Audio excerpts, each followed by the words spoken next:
This is the Carlisle Board of Selectmen's meeting. I'll read through the agenda, and we're going to try to stay on point and on time as much as possible, but some of these things may be taken out of order if, for some strange reason, we actually get ahead of ourselves. So 7 o'clock is community input. 7:05 is going to be the discussion with the Facilities Committee and FinCom. I think Tom's here. 7:45 is the Deer Committee. We're going to have a general discussion on deer hunting regulations. 8:15 will be discussion of Center Park management options. 8:30 will be the discussion of PEG local access options, CCTV, Town of Concord, or the Carlisle option, or the Claude option, I should say. 9 o'clock is town moderators, so Wayne, I guess, will be here. That'll be good. Yes. We're good. 9:30 will be appointments. 9:35 will be Tim's town administrator's report. 9:45 will be our Board of Selectmen liaison reports. 9:55 will be minutes. And 10 o'clock will adjourn. So, community input. I know you're here for some, Bob. Yep. Nice stuff. Yeah. Oh, geez. Oh, boy. Setting a new precedent. Yeah. Oh, boy. I don't see a microphone there. Yeah, that's fine. Okay, Take the hint. There's the handout. Pass it around. I'm Bob Zog, 923 North Road. I wanted to bring up a subject today on our community choice power supply program that we've been working with Carlisle Power. It seems like things are in order for possible launch in the next couple of months, depending on price signals and whatnot, based on what I know. But a seemingly small detail in how this gets rolled out will have impacts on energy costs and greenhouse gas emissions for Carlisle residents. Now the plan is, it's been put together, will have multiple options. There'll be a low-cost option, and there will be one or more options that have increasing amounts of renewable energy, up to 100% renewable energy. And one of those options will need to be the default, what people will get if they don't take any other action to change. It turns out the option you specify as default really does matter, even though people hypothetically can change. Data based on communities across Massachusetts that have launched these programs see almost no change from the default option. So most people just go with whatever the default is. So if one were to look at the cost implications, now of course we don't know the cost implications yet, but just as an example, Lincoln launched their program last year. They actually went with the default of 100% renewable, and their low-cost option was just over 1/10 of a cent per kilowatt hour less than that. Now, we don't know if we'll get that kind of a differential here or not, but if we got that differential, the cost impact would be about $15 per household per year. Or for the for the low-income people, there's about 23 households that currently have Eversource low-income service. They would pay about $12 more for that type of premium, $12 less for the low cost, if you want to look at it that way. So that would be a total of about $24,000 in savings going with a low-cost option versus 100% renewable. That was Lincoln's number. Excuse me, that was Lexington's number. Now, in terms of the impact on greenhouse gas emissions, the difference between 100% renewable and the default low-cost option would be about 7,000 tons of greenhouse gas emissions per year. For the entire town? That's for the entire town. Of Carlisle. That's for all of the people, that's for Carlisle businesses and residents that are currently under basic service with Eversource. About 7,000 tons of carbon would be the difference. That translates to about 1,400 automobiles. To put it in another perspective, it translates to the impacts of about 100 heat smart clean heating and cooling programs should we meet our goals under heat smart. So the recommendation is that we get more community input on this detail. It's true that the overall aggregation plan and community choice program have been vetted But I don't think this particular detail, which default option is put forth, has been vetted, and I certainly don't think the implications of that default have been vetted by the community. And I really suggest that you get input on that before making any commitments to a default option.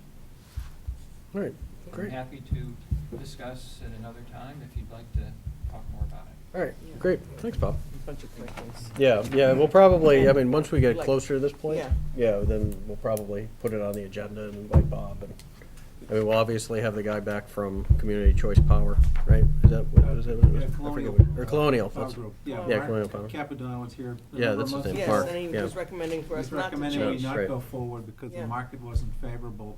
I've Capadonna. talked with him recently, and things are changing, and they actually do recommend we at least go out and get some pricing. Yep. You know, in this cycle. He's willing to come out and talk, you know, again with the board and with the Energy Task Force in the next few weeks, so we can set that up. All right, yeah. See what the options are. All right, yeah, no, that sounds good. After town meeting.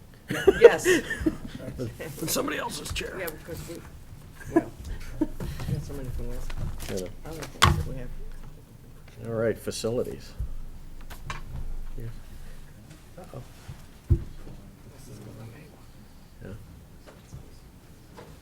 Are you here for community input, or no? Are you here for a specific thing? Are you here for the community input? municipal facility. Oh, okay, oh, good, Okay. okay. Good. All right. That's what we have next. Just wanted to make sure you weren't here for community input and we blew by you before.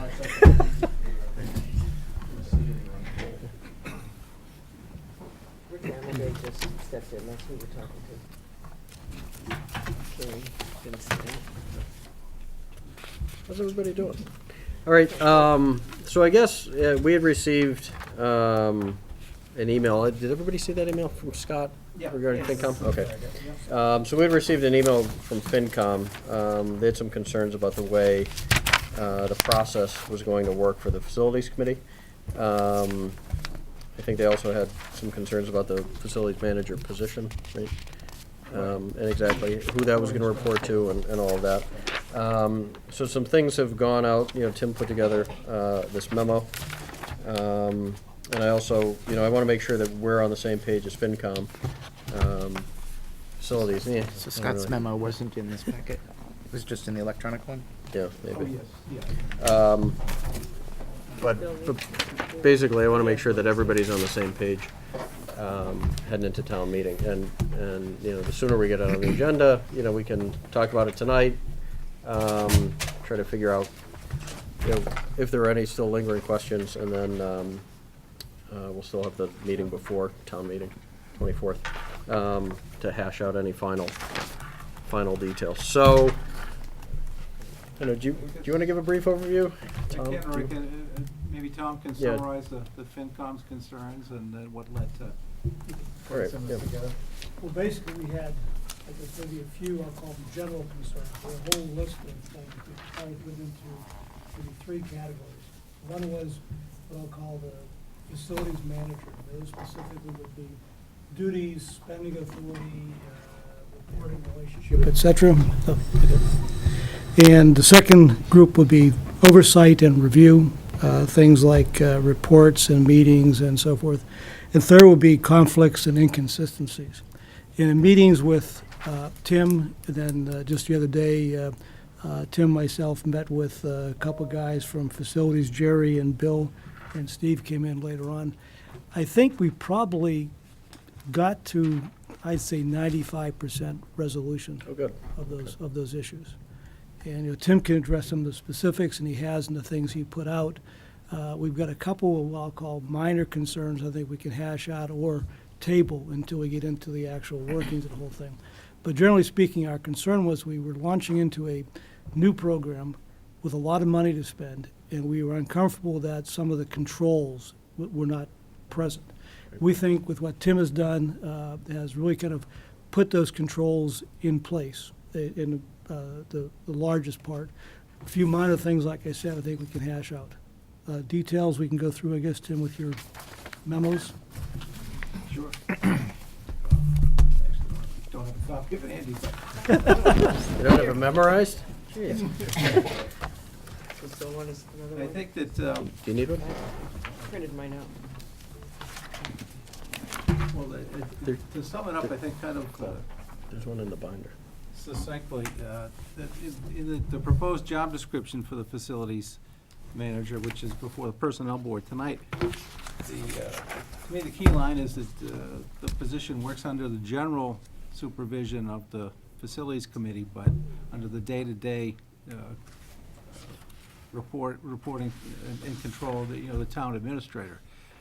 And I think, and in talking with the members of the facilities committee, that's how they envision it too, that they're the ones that are gonna set, policy and priorities and review progress on reports, but they very much don't wanna be standing in the way of progress, that this, facilities manager is gonna have a lot on his or her plate, and they're gonna need to, move forward and get through the procurement process on projects and get things done, and if this person had to wait, for a facilities committee meeting later in the month before they could do anything, it wouldn't be very practical.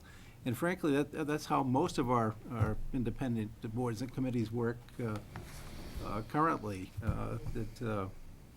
RecCom's a good example. They had a bid for Banner Davis Field Rehab. They developed the specs, and they told me what they wanted. We put the bid package together and did the procurement for them, and, executed the contract.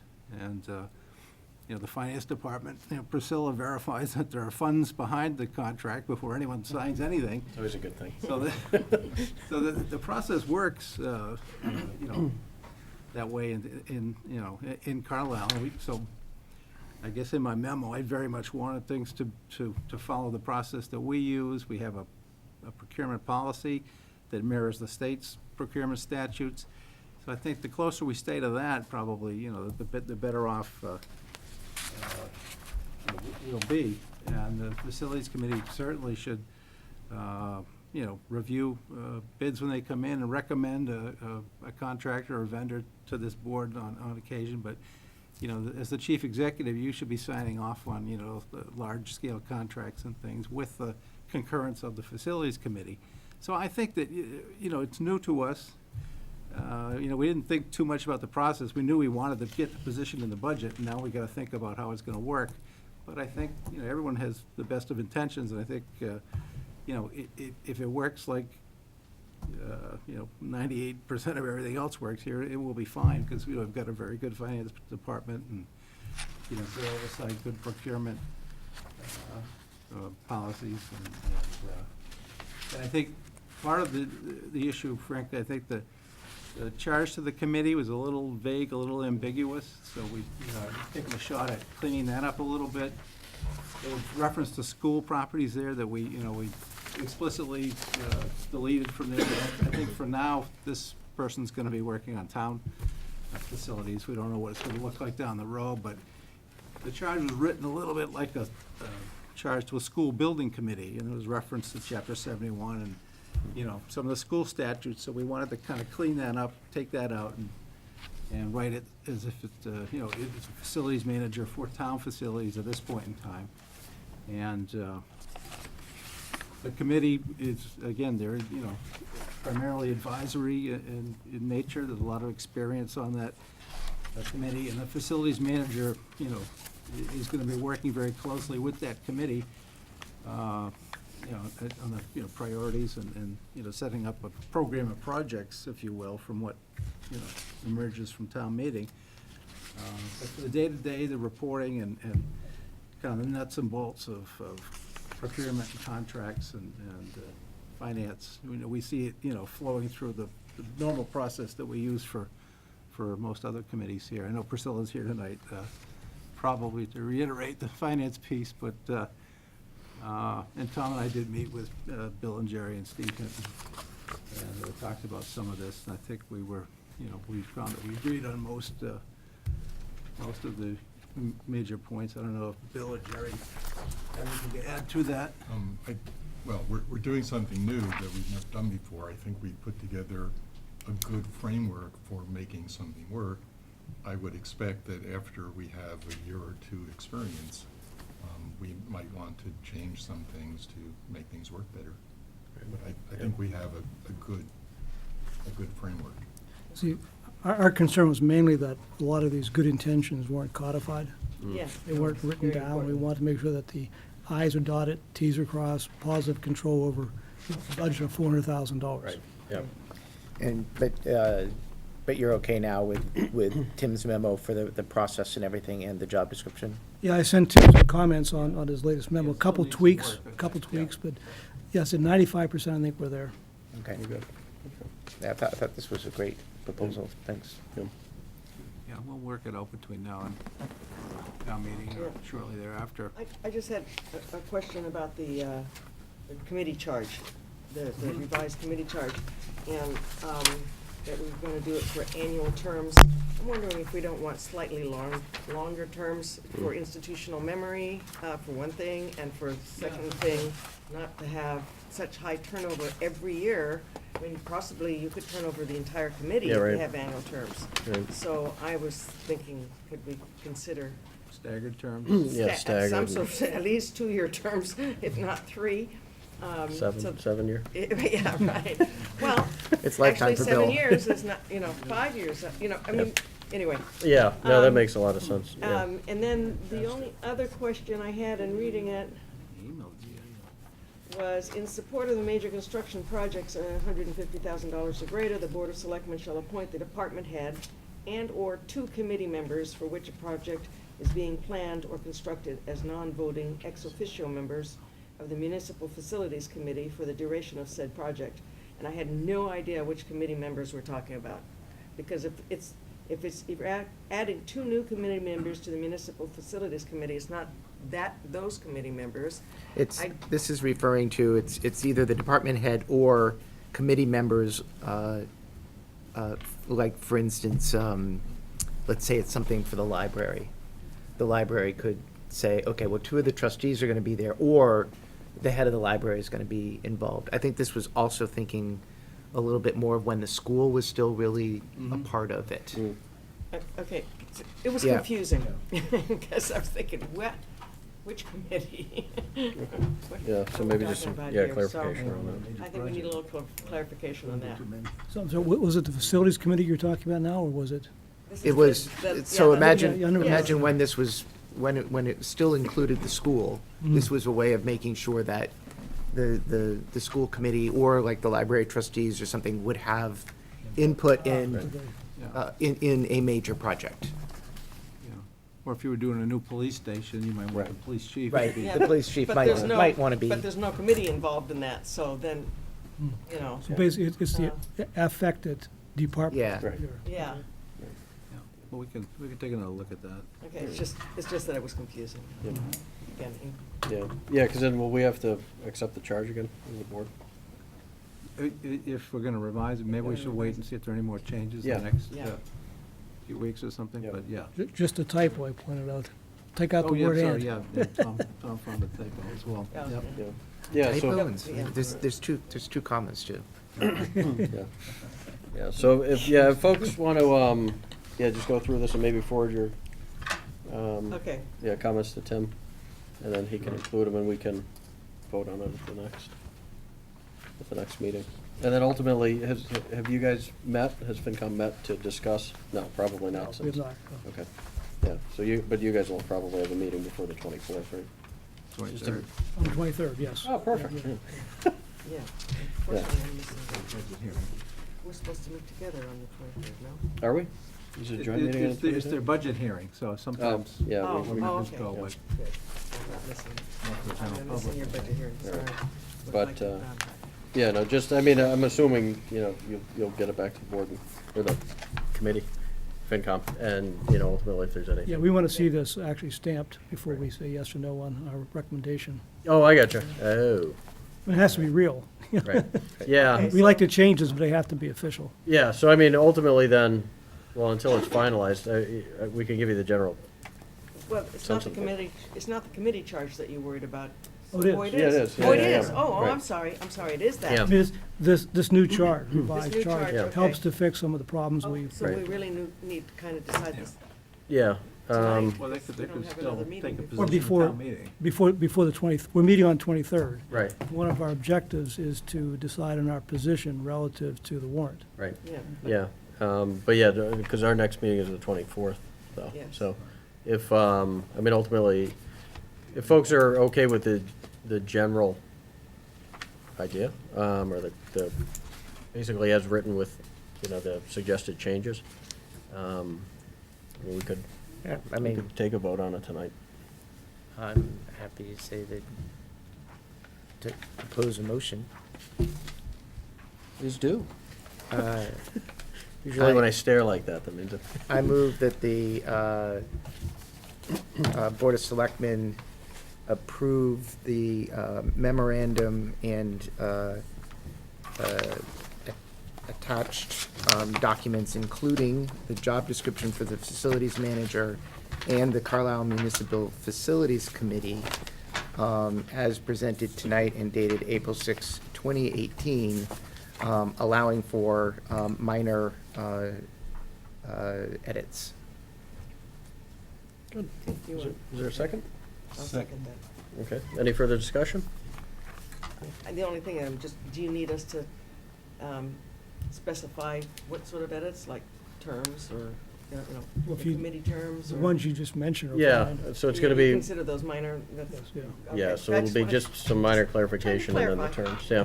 Yeah, I mean, the general, For minor to me means that there's nothing substantial You're that's right. going to change the gist of what we're trying to do Right. here. No. Okay. exactly, yeah. Yep. Then I stand by my second. All right, so, I guess everybody, that's it? Okay, Oscar Lilo, aye? Reed, aye? Sorry. You're Sorry, muted, Carrie. You're muted. You're muted. Now you have to We unmute. can't hear you. Am There I you go. okay now? Yep, Yeah. yep. Kissinger, aye. Brown eye? I don't know if Priscilla had anything to add. Oh, did you have anything? Sorry. I'm glad you were talking about controls, because I felt like the Green Eyes on the Warren book had none, Yeah. and I was a little nervous about that, Mhm. sitting in my seat. And, but I also thought it had the school, I thought school had some of the listing, All the projects? some of the projects, so. I don't think so. No, I, Yeah. isn't No. there? No school. No. There's something in the long-term caps for Right. school, but there's nothing in the Nothing in that, facilities. okay. That's right, isn't it? Excuse me, who is speaking?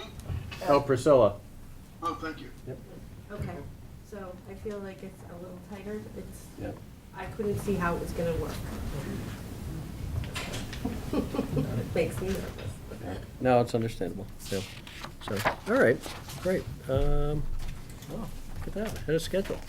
Do you guys have anything else you want to add while you're here? You got a few minutes, open mic night.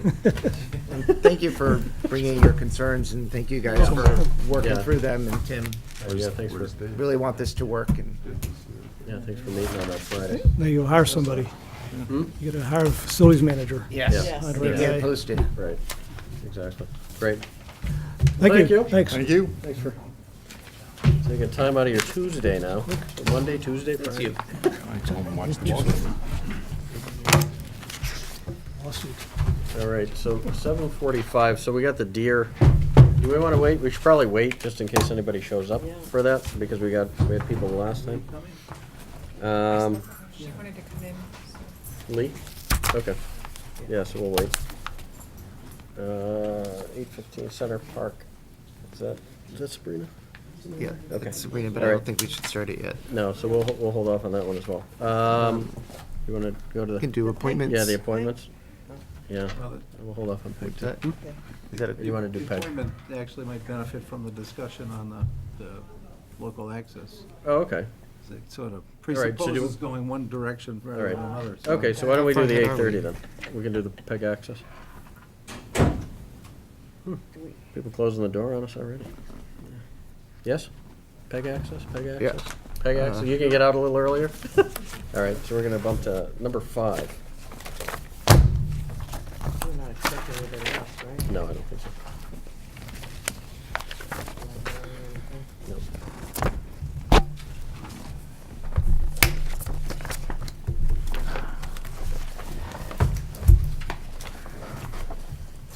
All right, so we need to get this back on the agenda because there's been some discussion in Concord as to exactly what they're gonna do. But also, I think, don't we need to figure out how we're gonna spend that money? Yeah.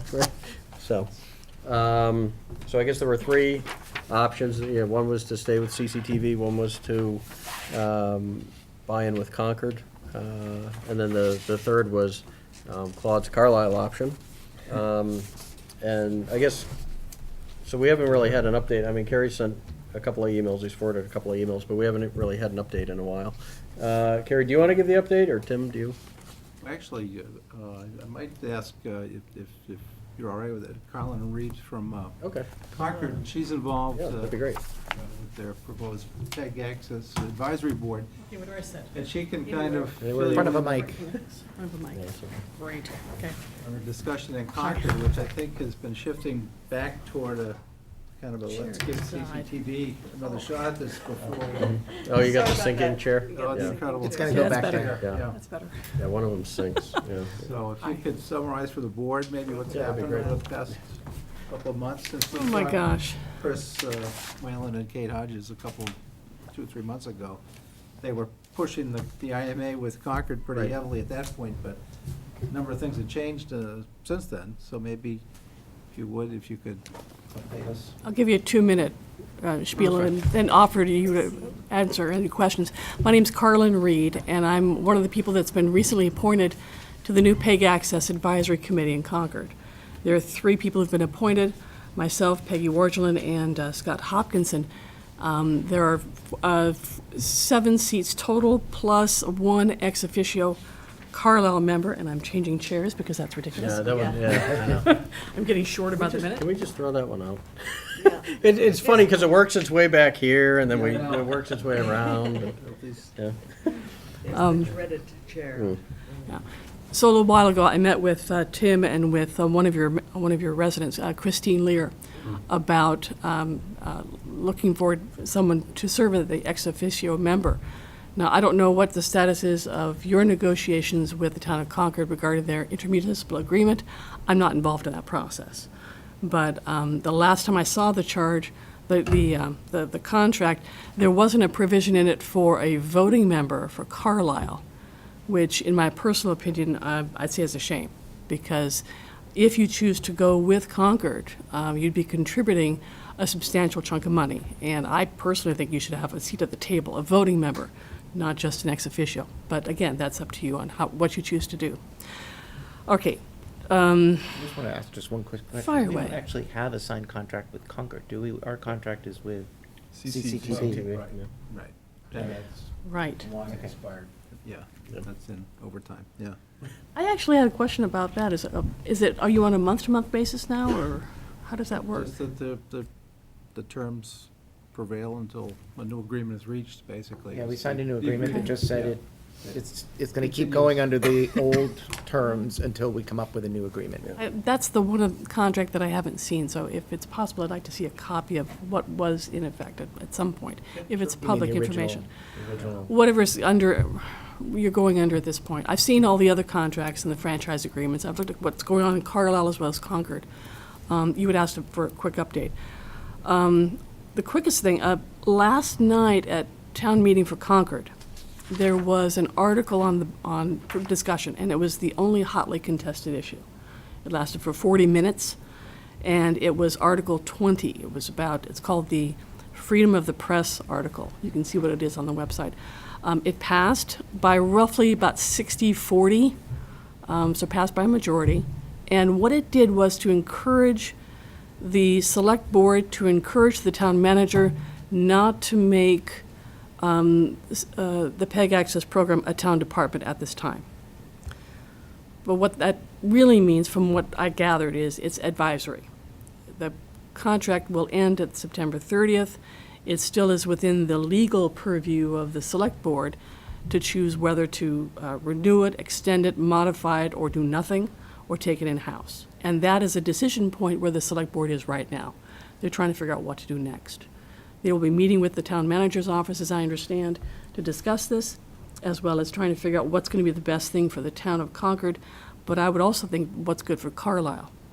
Part of that depends on what you folks decide to do. So that's a very short synopsis of what's going on. While I've been waiting for this committee to form, because we need a fourth person for a quorum before we can actually meet, one person is going to be a delegate from the school committee, and I think the school committee is waiting until your election, because you have one seat that's going to be replaced. Melissa, I believe, her term is up, before they decide who's going to be the school committee representative for my committee.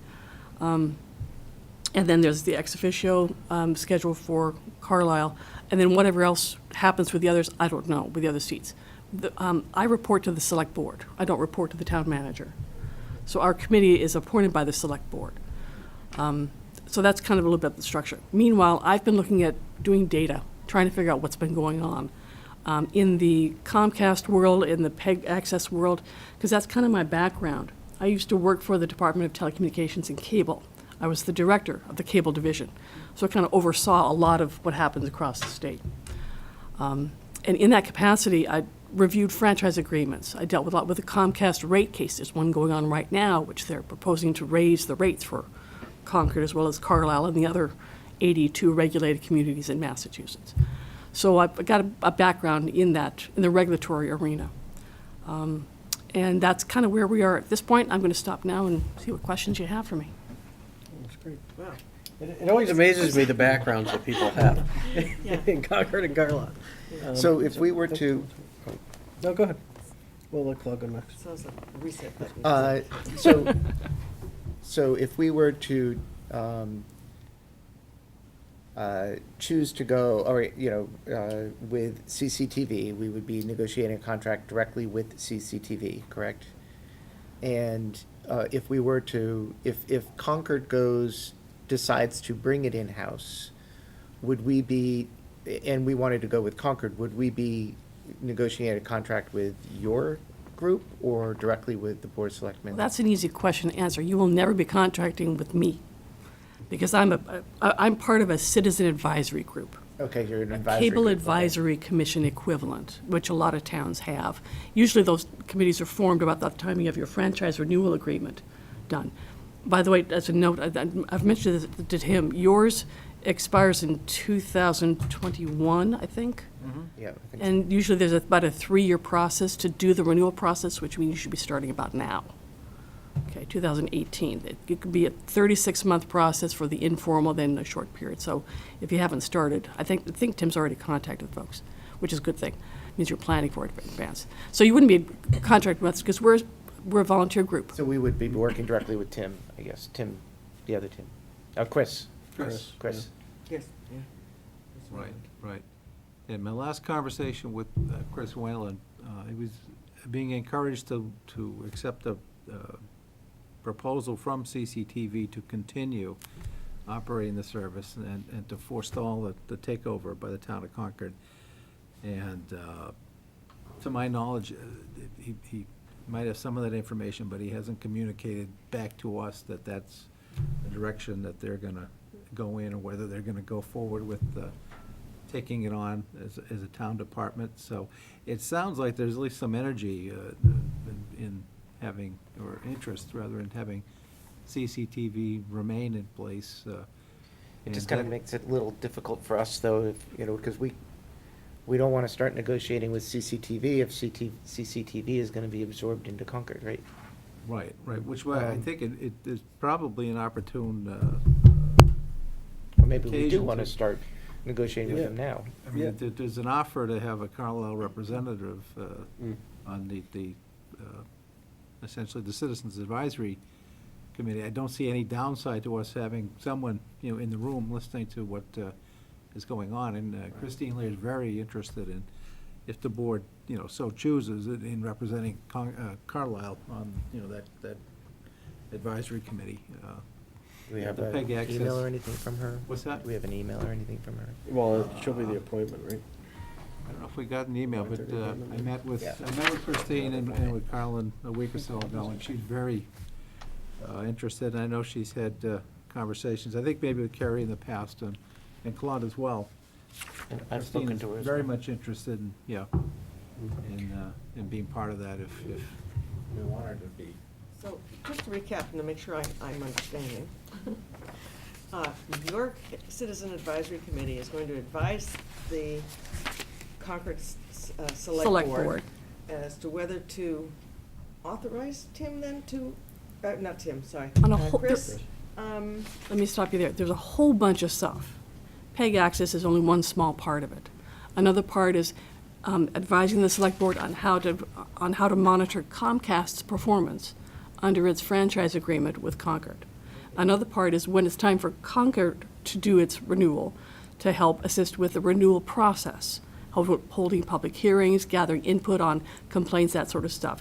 PEG access is the piece that's getting the most attention right now, but it's three pieces, and those are the three purposes under the statute for which the PEG access funds can be used. Okay, because we had been approached by Chris and the assistant town Kate manager, Hodges, yes. to do this other thing where they were going to move away from the high school, they were gonna go into the extension building and have their offices in there. Right. And is that on hold now? I Dan? cannot speak for the town manager's office. I cannot speak for the select board manager's office. You'll have to talk to them directly. All I can say is everything is on the table as far as I can tell. This is my personal opinion. You understand the restrictions on what I can say. I understand, I'm just trying to understand what Yeah. what I think the answer is yes. Yeah. the landscape looks like. Right. I think it's kind of on hold at the moment. Yeah. Yeah, so, more or So- less, our former discussions are kind of like on Yeah, hold. no, I'll contact the town manager and get a report, especially in the wake of the town meeting vote that Yeah. kind of encouraged a second look at the Yeah, process. Right. okay. Yeah, because I mean, ultimately, ultimately, if we sign up with CCTV and they get absorbed by the town of Concord, wouldn't any sort of agreement we have with CCTV have It'll to kind hold? of, yeah, I think it would sort of be the same thing, right? Right. Wouldn't it? Yeah, I mean, we'd end up in the same place. Right, yeah, so options 1 and 2 are basically the Mhm. same, right? I Well, mean, it'd be except- weird if we went the other except- way and then they didn't, and then, right? Except in one, we're negotiating terms with CCTV.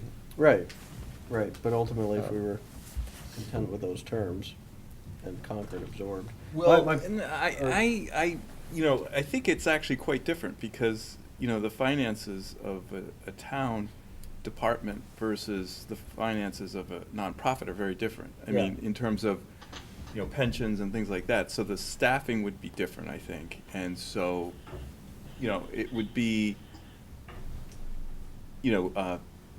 quantitatively different in terms of the number of hours we could expect from staff time and things like that, just because of the way the finances are going to be changing when, the money is constant, right? Right. It's a pretty fixed amount of money. It's pretty Right. regular. Right, So depending on how the employees are sort of, yeah. are they presumably they'd be full-time, and then they would have pension, and then the cost would go up, and then there would be fewer employees, and then, so it would be quite different, I think. Yeah, the nice thing about the Concord agreement, though, was that it was just a lump sum, right? And we would get, they were absorbing all the burden of employees and salaries and benefits and. Right, but Yeah. we don't have like a comparison to say, this is what we're currently getting from CCTV, and in terms of, Yeah. services, and then, Right. it seemed to me kind of vague, their proposal. They said, okay, give us this amount of money, and then they said, okay, here's a person, so many hours, but. And we weren't clear where the person was living. Well, there was all of Right, that. where are they gonna There. be? They're gonna be Yeah, based out of exactly. Concord, so does that include driving back and Yeah. forth all the time? And, Right, right. Yeah. So-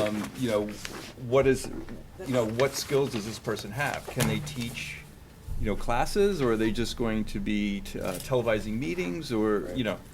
there's all kinds of, and I think all of this happened because the town manager came to us, right? Otherwise, this was completely off our radar, and we're like, the agreement has been expired for a while, but it's just kind of going on autopilot. Yeah. And now, so then we start looking at it, and we find that the school committee wants to televise their meetings, but the agreement, or the tacit agreement we have, I don't know if it's explicit, is that the school committee meetings are not covered. We're not gonna get any help, other than, okay, here's some equipment that you might wanna use to do that meeting, right? Which is very different from having it manned and so on and so forth. Right, So, right. so that begs the question, and Concord, I think, one of the reasons the town manager wanted to to make this change was, well, I want more of our meeting covered. Yeah. But it's not clear that there's actually staff time, even in a nonprofit, to accomplish that, unless you make changes as to how that's done. Right. Automation. You know, now you can get, for $800, you can get a piece of equipment that you basically put on the table, has a very wide angle lens, very high definition, and it automatically basically can zoom in on whoever's talking and, you know, and streams right to YouTube. Mm. So, you know, we've gone, when I started with cable TV, it took 4 people to televise a meeting, 1 person on each of 3 cameras, plus another person at a switcher, and we all had headphones, and you would talk. Now, 1 person could sit in over there and use a joystick and manipulate all the cameras and everything. So it's gone from 4 to 1. The way technology is going, it's going to go from 1 to 0. Right. So, and this is happening now. I mean, this is not the future. This is today, right now. So, I think there's a lot going on here, and you know, if CCTV continues to exist, yeah, I think maybe we just continue with the arrangement we have. But if we want to do the school committee in addition to selectmen, I don't know that they can do that given the budget they have, and you know, that it's just ours. Yeah. And in some sense, even, you know, we are actually using probably more of a percentage of their resources than we're entitled to based on our contribution, because we're doing selectmen's and town meeting, and, you know, yes, maybe they do school committee and town meeting, but, you know, still, we're such a smaller town and we're contributing less, that Yep. that's actually, you know, we're slightly getting more than we deserve. So, you know, and yet we want to do school committee. So how's that all going to work? Yeah. You know, that's to me the conundrum. Right, so ultimately, though, Well, may I ask? sure, you're breaking up a little bit May I there. ask a couple of questions? Yeah, I know my connection here isn't all that great. I hope you can hear me okay. Yep. Just in terms of circling back, when CCTV ran the show, they had their own board. It consisted of 2 people, voting members from Carlisle, and an ex officio member from this Board of Selectmen. They basically, as a non-for-profit, claimed that they were the advisory board of the community as well as the board of CCTV. I believe that's pretty much how they characterize themselves. And when the town of Carlisle wanted to take over that responsibility, certain people, I think probably CCT board members may have led the way on this, said, well, if you do that, you won't have community input. It'll be a government-run program and won't have community input. And I think that was the impetus to have your advisory committee formed in the first place. Does that sound about right? Well, there was a cable advisory committee that was in existence up until 2011, and then it was disbanded for, I don't know why, lack of interest perhaps. And then at that time I was still working with the department, and so I couldn't join.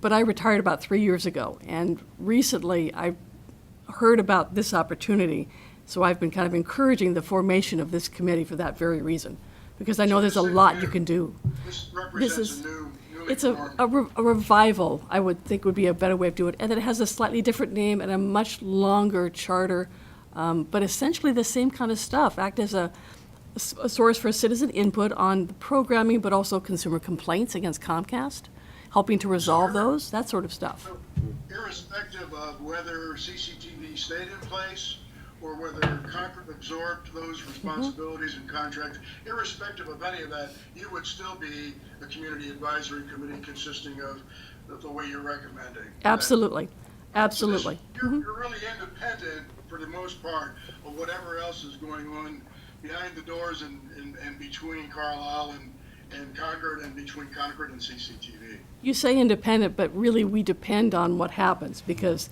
what we can do depends on the formation, but I don't really care who runs the PEG Access program. I just want good public programming, and I want good responsibility from Comcast to providing cable TV service. Right. And that's what the committee's really going to be doing. So, Thank you. Thanks, Gary. it seems, it seems to me like, you know, we've been talking about this on and off for a long time, and it seems to me like we need to decide what we want to do. Yeah, And, you know, the contract with Concord, that they proposed it was a fixed amount, but it was also a fixed number of hours. right, 170. And it didn't have anything in there for like, what if you go over those hours? Right. Is there a per hour charge or something like that? But other than that, it was a pretty good contract. But Yep. I think that we should figure out what path do we want to go, and we should do it really, really soon. Yep. And stop just talking about it. Yeah. No, And- exactly. And we need to, if it's that we want to go to CCTV, we should go to CCTV Yep. and start that process. Right. Clearly, we have to wait before we go to Concord until they decide what they want, because they probably don't want to talk to us yet. But I think that the earlier we start talking to CCTV, if that's the path we want to go down, the better we are. And, you know, perhaps there's, you know, how much did we pay CCTV before? Was it everything we got in PEG? Yeah, yeah. Well, there was some money that we had in sort of a capital fund that we spent independent of Right, it was CCTV, the right? subscriber, yeah, it was 100% of the subscriber revenue and the capital payments from Comcast. We kind of held for some time, and then we, you know, purchased the equipment in this room. This equipment in Was this a big, room was yeah. paid directly Out of that. by Right, us. and so I think that type of thing would continue, right? And it was our, so anyway, I think that, you know, we just need to figure out what we want to do. Right. And move it forward, and I think you're correct in that, and I think based on what happened last night, that CCTV has a feeling that they're going to continue to provide services, and that they're looking forward to the opportunity to provide broader services both to Concord and Carlisle, because they've been, there's been a lot of criticism about the way they've handled things as a not-for-profit in the past. They've fought that tooth and nail through whatever means they could, and I think they feel that last night's vote was sort of a vindication of their position, and that they're going to prevail going forward, at least in the short term. That's my sense of, in terms of, you know, who we might need to be dealing with. We should probably keep the channel open to CCTV unless we hear otherwise from both them and the town of Concord. right, and so the types of things that I want to try to avoid are if I'm remembering correctly, the contract between Concord and CCTV gave Concord ownership of all the equipment. Yeah. Even though we have been paying for part of that. And so we need to be at that table, or we need to be there ahead of time, making sure that that contract is going to represent our interests, rather than we just have to kind of, it was actually, I mean, one of the reasons why we just decided to extend the contract was because it was so difficult to figure out how to contract with Yeah. CCTV, given the contract they already had with the town of Concord. We were kind of left out. Right. And any contract that we signed kind of would have not been enforceable. So if we're gonna go down the CCTV route, I think we should start talking to them right away. Yeah, I agree. And clearly, we need to start negotiating with Comcast as well. So, hold on a second. Claude? So while we have you here, based on your experience and your knowledge of the industry, the revenue that we get from Comcast comes from their cable subscription things, but not from their internet. Let me explain briefly. Yeah. You have 1,515 Comcast cable TV subscribers in the town of Carlisle right now. That number is reported to the Department of Telecommunications every year. It's the number of subscribers as of December 31. That number is one of the pieces of the equation of how the funding comes. The funding is from the gross revenues of cable TV services offered in Carlisle. It's not the broadband part. It's from the cable services. So, for example, on my bill, I'm a Comcast cable subscriber. My bill, I don't have their internet. I have the digital package. I pay about $100 a month. Of that $100, roughly $6 goes to the PEG access, okay? And if you think of it another way, out of that $100, about $20 of it is regulated by the department for the basic tier service, basic tier equipment, and some installation. So the other $80 out of that 100 is not regulated by the department. I was looking at your numbers for subscribers over the last 4 years, based on what I can tell from the department's records, and your subscriber numbers are holding pretty steady at 1,500. 1498, 1513, 1520, 1550. So the number of people who are watching cable TV in your town is pretty stable. Your bills are not, because Comcast is raising its rates. They have an annual hearing before the department, and if in the current docket, which is DTC 17-4, you can look at it online, you can see the proposed rates. There's an ongoing rate case going on right now.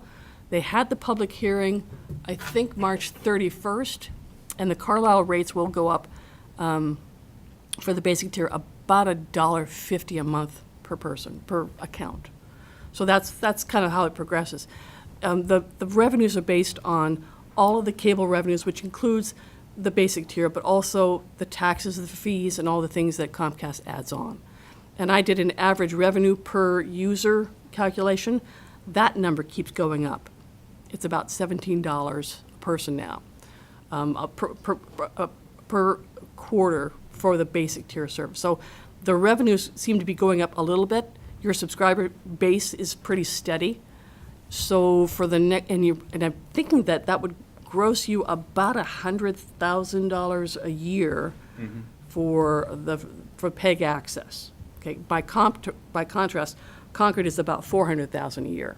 So it's about 1-to-4 ratio between the two. Concord has about 6,000 subscribers, and their numbers are holding pretty steady, going down a little bit. But the revenues are that's the ratio. So I'm a Comcast customer, but all I have is internet. So You don't contribute at all. You I get it don't- for free. You watch CCTV on the internet, you get it for free. right, exactly. And I'm not contributing to the PEG access Not fund. contributing to it, though. So the more You're not paying a people- franchise charge. That's what it is.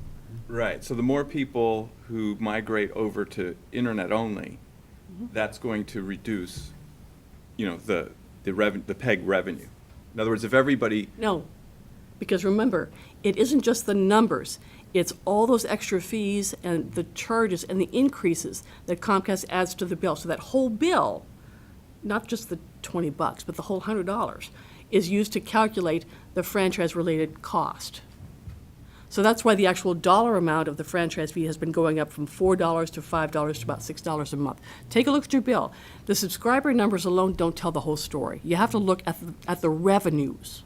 Does that make sense? well, but I'm wondering if everybody was internet only, Okay, then there would be no PEG access money, right? Is that correct? that's correct, because broadband revenues are not considered cable TV revenues. Right. That's an if, though. That's a hypothetical. No, it's a hypothetical, but I think it's one that, in other words, what I'm trying to say is that although we're getting $100,000 a year now, things could shift very quickly if, the rage becomes cable cutting. If people sense that the fees are too high and they like the more a la carte approach of broadband Right. to watch television, that we could see those dropping off. And then, we don't have that 100,000 and we have to sort of figure out some other thing. So That's I why don't- if we do a I- contract, it should be linked to, Right. I don't think that's gonna happen in the next. The numbers aren't Years. bearing it out. I mean, you have people who like to watch I don't wanna- I ESPN wouldn't bet on and it. I mean, one way or the Game other. of Thrones, so. Yeah. That's true. And they like to watch on their TVs sometimes, Right. and they don't all do it over the internet. I watch CCTV over the internet. I watch it on the channels as well, every place possible. It's a great video transcript of, this meeting. I've been watching you folks the last couple of months, courtesy of CCTV. No, it's great. And I'm enjoying the humor very much. See, I got a fan! All right. Got a fan. All right, no, that's good to know. What else Yeah. can I answer for you? No, I think that's great. I see absolutely no downside of appointing a member No, to right. that committee, an ex officio or not. I'm wondering if we shouldn't consider forming our own access committee to give us some, because frankly, I don't have the time of day to know enough about this stuff. We'd love to have some committee of really interested citizens, and Claude will have lots of time once he's no longer on the board to head something like this up. Yeah.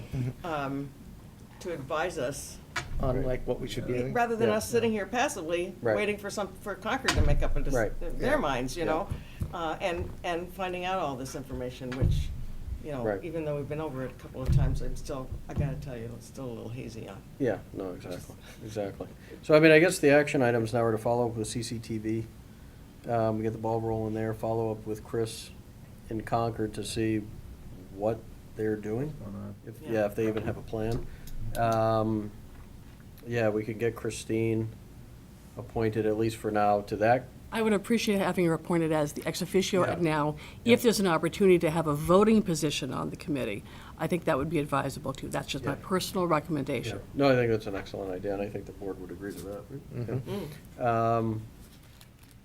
Yeah, so I mean, I think that's kind of where things stand now. We're still not really at the point to make a decision, but hopefully, you know, if we can get some clarification as to where Concord is. I mean, if they're not gonna move forward, then we shouldn't be beholden to. I think And we shouldn't be left stalled in the water. No, exactly. Because, well, now it's too late for us to start our Right. negotiations. Right, I Right. worry about setting up a committee, just that I think we need to move faster than that. Yeah, no, I think But that would be I after. do think that we kinda- need to, Yeah. Yep. And if you need some advice on, for the committee members, whoever wants to, just let me know. Tim has my contact information. I'm happy to meet with whomever. Yeah. isn't an appointment Yeah. in here. Yeah, well, we've got that, it'll be later, right? Oh, I was just gonna do it now while she was here.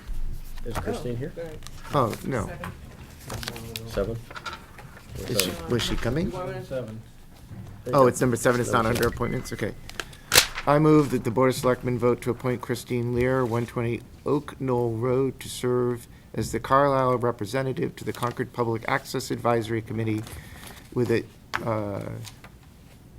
1-year term that will expire on June 30th, 2010. Second. 2018. Yeah, Well, is that 2019. 2019. I'm just reading as it's written. 2010. Yeah. Yeah, so it will June be 30th, 2019. 2019. Yeah. Is there a second? Second. Any further discussion? Oscar Lilo, aye? Kissinger, aye. Reed, aye. Kissinger, aye. You already- we heard ya. You only get one vote, Carrie. Brown eye? Von Roskin, aye. Great. That's the Thank name of you, the folks. person. No, who's thank you for been- coming in. This has been very helpful.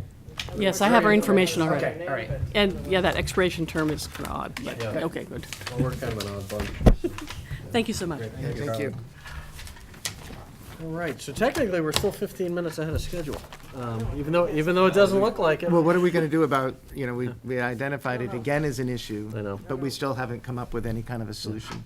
No. There's something at 7:45. Yeah, that so, we missed. yeah, don't worry. But, Okay. but we're a half an hour ahead with this. We're at 30 minutes, so we're 15 Oh, minutes I ahead. see. Yeah, we I see. jumped I'm like, ahead. We jumped You ahead. completed your 8:30 Exactly. Now I gotcha. Exactly. Yeah. And we already Steve, went by are you here yours. for Deer Committee as well? He's here with me. You guys want to come on up? We're together today. We're going to punt it to the next meeting. Why, do you want to discuss it more? Do you wanna punt it It's to just the getting next- frustrating that it's not I getting wonder if there's a anywhere. chair Oh, yeah, mechanic yeah, that we but I could think- hire to come in I think and next Just meeting, a once we magical have- sinking chair. probably an O-ring I or tried something. to in chair there. a meeting while it's sinking. It's very embarrassing. it's awful. Quite distracting. But just to kind of finalize that last bit, I think, you know, once we collect the information from the town of Concord, once we get the ball rolling with CCTV a bit, and we get a copy of, they must have Who's some getting sort the of ball draft- rolling with CCTV? Tim, I would think. I guess we could just say, hey, we need to meet with you. Right? Sure. I was gonna- Because that's who we're I meeting was with, looking at right Tim. back there. Yeah, but she's not gonna do the contract stuff. Yeah. No, exactly, no, she's shaking her Yeah. head. Oh, Yeah, no, so I think Tim, right, yeah, you'll reach out, you've got the contact. I would so, start with CCTV. Yeah, yeah, and then also too, just find out what's going on with Concord, so we can have a more complete picture, and then, sorry, I think the Claude option is gonna fall Well, to the third, Claude but- option, remember, there was only 2 options, right? It was either go with the municipal, it was a fait accompli, right? When Right, town right, manager right. came in. No, So exactly. now there's sort of 3 options, and in light of that, I'm not sure that, That's fine. but I think there's a lot of change potentially coming down the pike that, Yes. needs to be Oh, no, that's right. factored in. Number 3, yep. Get stuff out of my space. Back to number 3. Yeah, back to 3. All right. Thanks for coming in. Thank you. So yeah, Carrie was the one that actually put this back on our radar. I mean, we had the public discussion, what, a couple of months ago now? Yeah, I think it was the last week of January, maybe 1st of February, sometime then. Right, and then there was a second one, right, that was snowed out. Was there a follow-up one to that one? Or not? No, Okay. no, there was just this one discussion for the Deer Committee proposed regs in January. There was a conservation coffee that was Oh, okay. publicly announced, but it wasn't a hearing, and that was well attended. Were there in the teens? I'm in there. Oh, I'm sorry. Oh, I think that's there great. might have been, Okay. yeah, it was the biggest I've been to in some time. Yeah. Great. Um, So, Carrie, do you want to give an update, or as a selectman rep, or do you want Lee to just give an update, or? Well, can you hear me? Yes. Yeah, so this is not a bylaw change, this is a regulation adoption, and as such, we can approve it as Board of Selectmen. And I believe the regulations as now proposed have been distributed. I believe you have had a copy of them for enough time to take a look at them. They're pretty straightforward. There has been community input that's been listened to. I don't think every last citizen concern has been addressed, but a lot of them are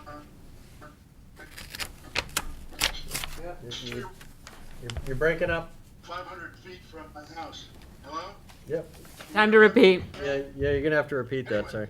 I think we've Let gotten, Lee take over. I think we've gotten enough community input, and I'm prepared to move that we adopt these regulations this evening. All right. So, yeah, just a little more clarification, too. We initially thought we'd have to take this to town meeting. There was that non-binding vote, was it 2 or 3 years ago? 2015 now, yeah. Yeah, geez. But it turns out there actually is something in the bylaws regarding deer hunting. So it's a change in the regulation, kind of tightening it up a bit. But basically, the bylaw already allows the Board of Selectmen to approve, and correct me if I'm wrong, but approve deer hunting on town land. I mean, obviously, we would go kind of beyond that a little bit with this in terms of getting Conscom involved and that sort of thing, but ultimately, it doesn't need to go to town meeting. So, if people do want a permit, they would have to come before us, right? And ultimately, we would be the issuing board. Although you would authorize an agent to manage that for you and present it to you. So Exactly. essentially, these regulations are an attempt to put processes in place that allow you to permit people to hunt on the public property in the goal of reducing the deer population to some extent. It's to do so without really adding to your burden. So you would appoint a deer agent. We have an applicant in mind. He's been serving on the committee, and he's a town resident. He'd get a nominal stipend, mainly because it's a real pain in the ankle to do this kind of work. As a highlight, all of the hunters would go through criminal background checks before the hunting season each year. This would be considered a trial period with specific locations that we've already, our trails representative and people from the board have looked at.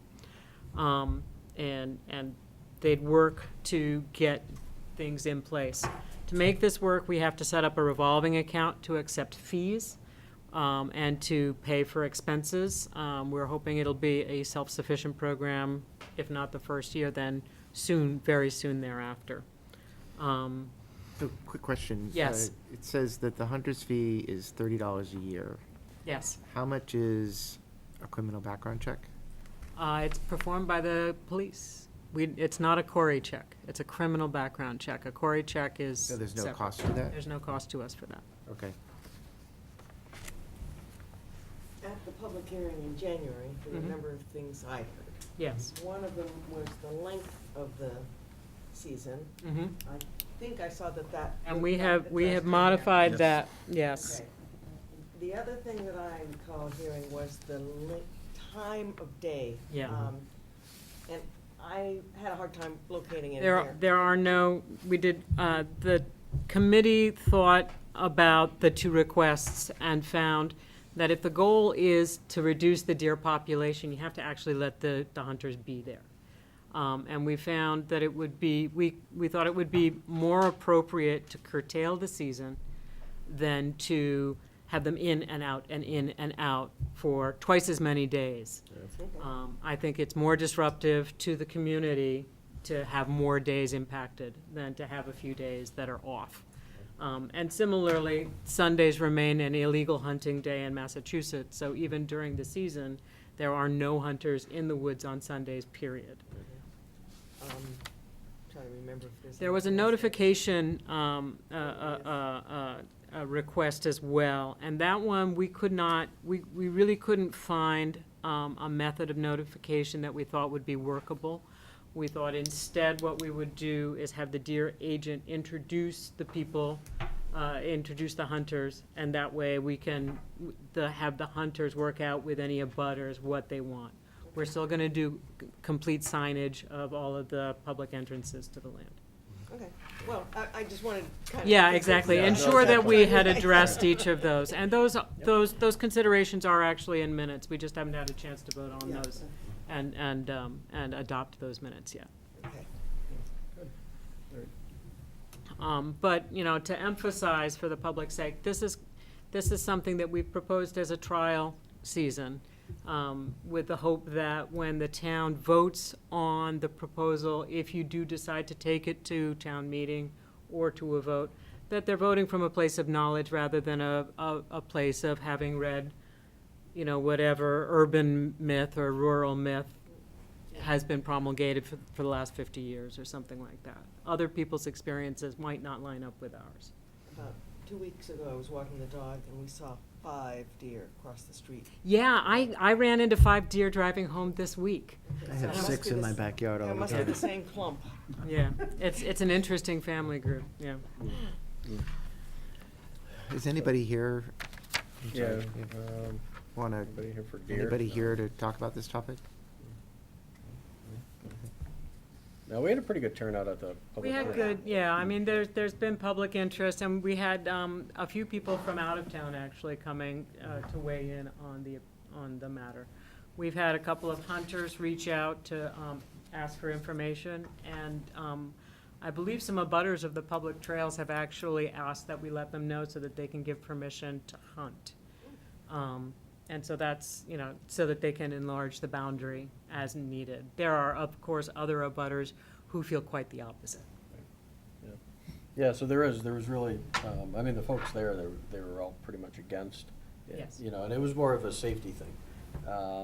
You know, and I think that's why, you know, hopefully, being able to introduce the hunter to residents in the area, because, you know, there was the idea proposed about the text notifications, you know, just so. Yeah. Because people didn't like the idea of not knowing that there was a hunter in the woods, you know, which, you know, fair enough. You know, so the more information that could be out there, just to kind of quell those fears, you know, I think, you know, the committee heard that loud and clear at the last. There is currently hunting permitted on private land as long as you can stay far enough away from Correct. homes, right? Yeah. Also as And on there's- federal land. And there's Federal. also hunting permitted over at the wildlife refuge, right? Yes. Yeah. And there are trails in the wildlife refuge, and I don't believe there's any setback actually to the trails on the wildlife refuge. Is that, property. is that bow only as well? Oh, I just wanted to ask one other thing. So, the Greeno land, did you reduce the number on that? No, we checked what the permits that they were talking about the maps that were challenged. Yeah. We checked those property lines and reconfirmed them, and they Okay. are correct. Okay, I'm just Yeah. trying to remember. No, right. and we weren't planning to put a hunter in the middle of a pond either. right. But there were some large areas that have no trails anywhere near them Okay. that are totally appropriate, All right. in our opinion. Right, yeah, and another thing that came out, and, you know, I saw this when I was on ConsCom, and I'm sure you're still seeing it, Yeah. is that there is illegal hunting, going on. I mean, Yeah. seems like every year they're pulling a tree stand out of the town forest. Yeah, so there are hunters in these public properties that people are unaware of as we speak, and they're not following laws. And so Right. we figure some presence there will actually curtail this somewhat. Yep, yeah. Yep, so, like other things, I think, we'll see how a year goes, and then, reevaluate and, Yeah. see if there are issues, complaints, that sort of thing. I think, like most towns, it's probably gonna be getting over that initial fear hump, and then, and get the feedback, and then kind of see how it continues. So if you vote to go forward with this, I'll need authorization to work presumably with Tim, with council, and whoever it is I need to work with to do things like set up the revolving account and get the procedures established. Do we want to do that tonight so that we don't have to do this again? Yeah, I have no Is there any issue. reason why Some we of wouldn't these- do this tonight? Some of the classes we're requiring them to take are many, many weeks. Yeah. And so we need to give them the opportunity to be able to get themselves certified. It's his baby. Yeah, Carrie, do you wanna make the motion? We're not hearing you. Are you on mute? Yeah. Can you hear me now? Yes, we can. Hello? Yes, we hear you now. Yeah, I move that the Board of Selectmen accept the recommendation of the Deer Committee as presented at the April 10th, 2018 Board of Selectmen meeting, and adopt the proposed regulations for deer hunting on Carlisle town land. Second. Any further discussion? All those in favor? Oscar Lilloye? Kissinger, aye. Reed, aye. Brown eye? Von Roskin, aye. Thank Yeah, you. thank you for all your you. work on this. Thank you. We'll And- keep And going, in but. advance for all the rest of the work that we know. Yeah. Yeah, this is So gonna be- we will talk about, we'll continue as a committee, and we'll need to talk about what you want to set up going forward after this hunting season, whether you want to make a permanent committee or what. I believe all of our terms expire this June, so we'll need, or the end of just June, so we'll need to be reappointed. Yeah, I think. Or so have other many people. peoples do, Yeah. right? Yeah. Yeah. Yeah. Great. Just, Thank you. minor paperwork details. How Thanks. you doing? I haven't seen you for a while. Thank you for all your work on this. I'm a little sore from carrying the chainsaw around. Are you? Yeah. Yeah. Well, and apparently he's having a tooth yank tomorrow, so. Oh, pleasant, yeah. Thank you for all your work on Yeah, this. yeah, thank you Take care both. again. Yeah. All right. So now look at that. Wow, we're a half Are an hour. you ahead. on? Yeah, so we're on our 8:15, but I'm 2 minutes ahead and a full half an hour. Yeah, so Carrie, Sabrina's here. How you doing? Do you wanna come up to the table?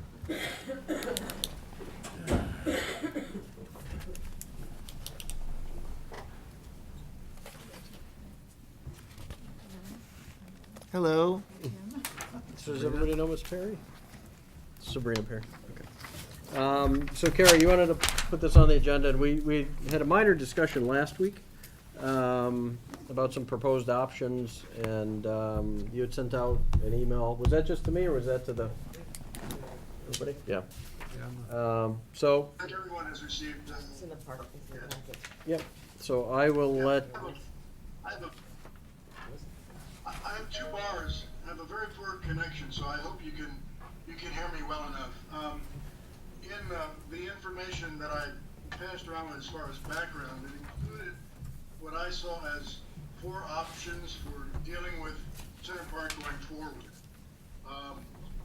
The reason Sabrina is here, she's the founder of the park and has led in its development over the last 10 or 11 years, has raised virtually all of the funding to bring the park into being and maintain it at a very high level over all that period of time. And a little over a year ago, as she was decided to move away from Carlisle, wanted to get some assurance of me that Center Park would continue to be maintained. We formed the committee, a standing committee for Center Park, and that process and that model of providing support for Center Park has not worked successfully. The committee no longer exists. The members of it have resigned, and so we're back to thinking about what do we do without that sort of committee, which, by the way, had spending authority as given to them by the Board of Selectmen, and also the Board of Selectmen provided $6,000 of town funding for the support of Center Park at last May's town meeting. Much of those dollars still exist in the Center Park Fund. Some dollars still exist from donated dollars that were provided by private citizens in part of the park on a tax deductible basis. So there's about $5,000 in the Center Park Fund. And the question is, what do we do now that there's no standing committee, there's no spending authority designated other than the Board of Selectmen, basically? How do we move forward in a sensible way? And it seemed to me that there were 4 ways that we could potentially move forward. One was to provide the management of the park to the DPW and provide the DPW with the wherewithal to contract for services required to maintain the park that they didn't normally provide in the course of their activities. So it would basically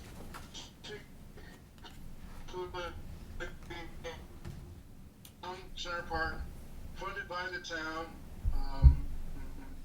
Because if that were the model that was adopted, where the DPW were the lead in maintaining it, it was generally felt that there would be any private source of donated funding from citizens would dry up very quickly. So that's sort of one thing that we could look at as a going forward position. A second thing would be to basically go back to the business the way it was before the standing committee was created. And in that model going forward, Sabrina Perry, the founder and prime mover for the park, would once again be given the responsibility for number 8 fundraising, as she has in the past, and also for contracting or providing services to maintain the park, on the understanding that the town would provide no funding for the park, and we go back to the way it's been for the last 10 or 11 years, where her activities and efforts and energies have basically raised all the money necessary to maintain the park. So that would be a second way that we could go forward.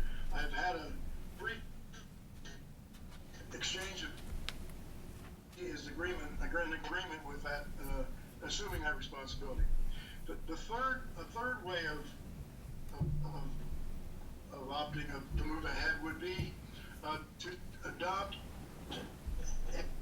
a model that is already in place in a number of activities in town, and that would be to create a Friends of the Park, which would be a non-for-profit organization board that would be formed to raise money, to maintain the park, to basically take over all of the decisions and operations necessary to keep the park going forward.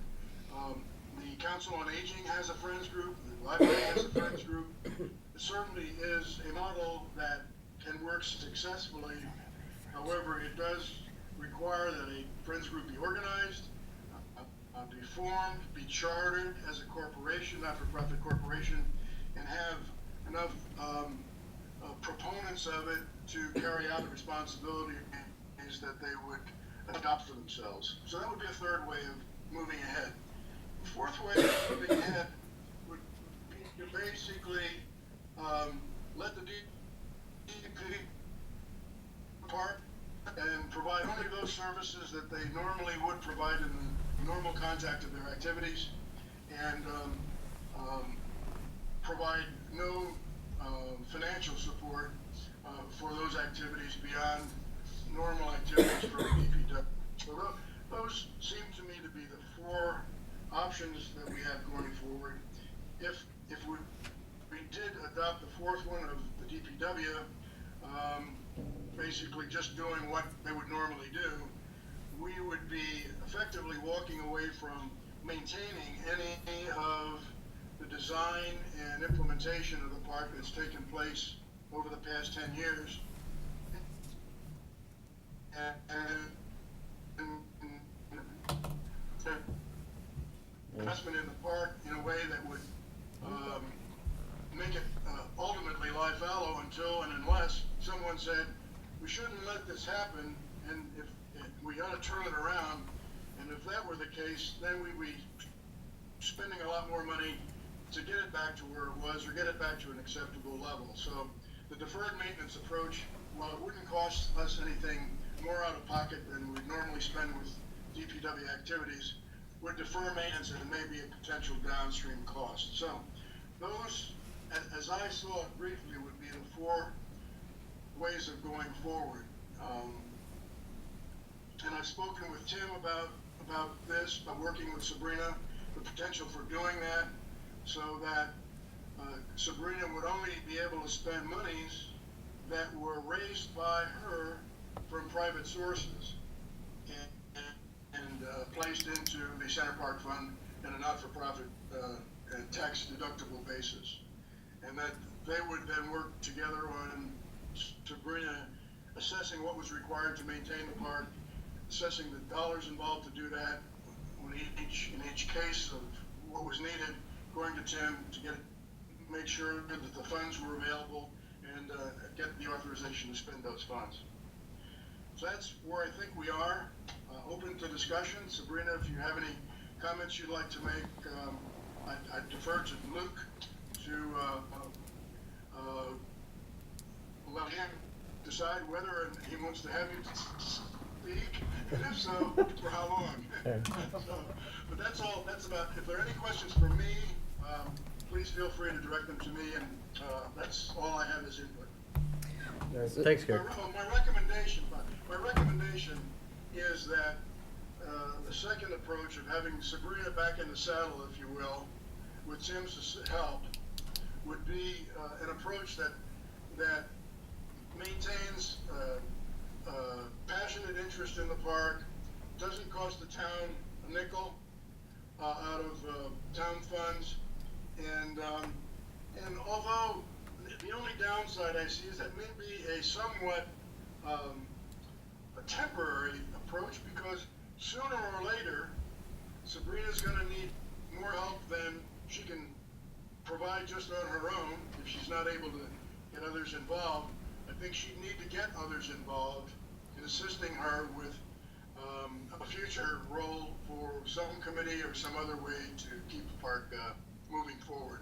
But in the meantime, she's it, and I would recommend that we do that in the meantime.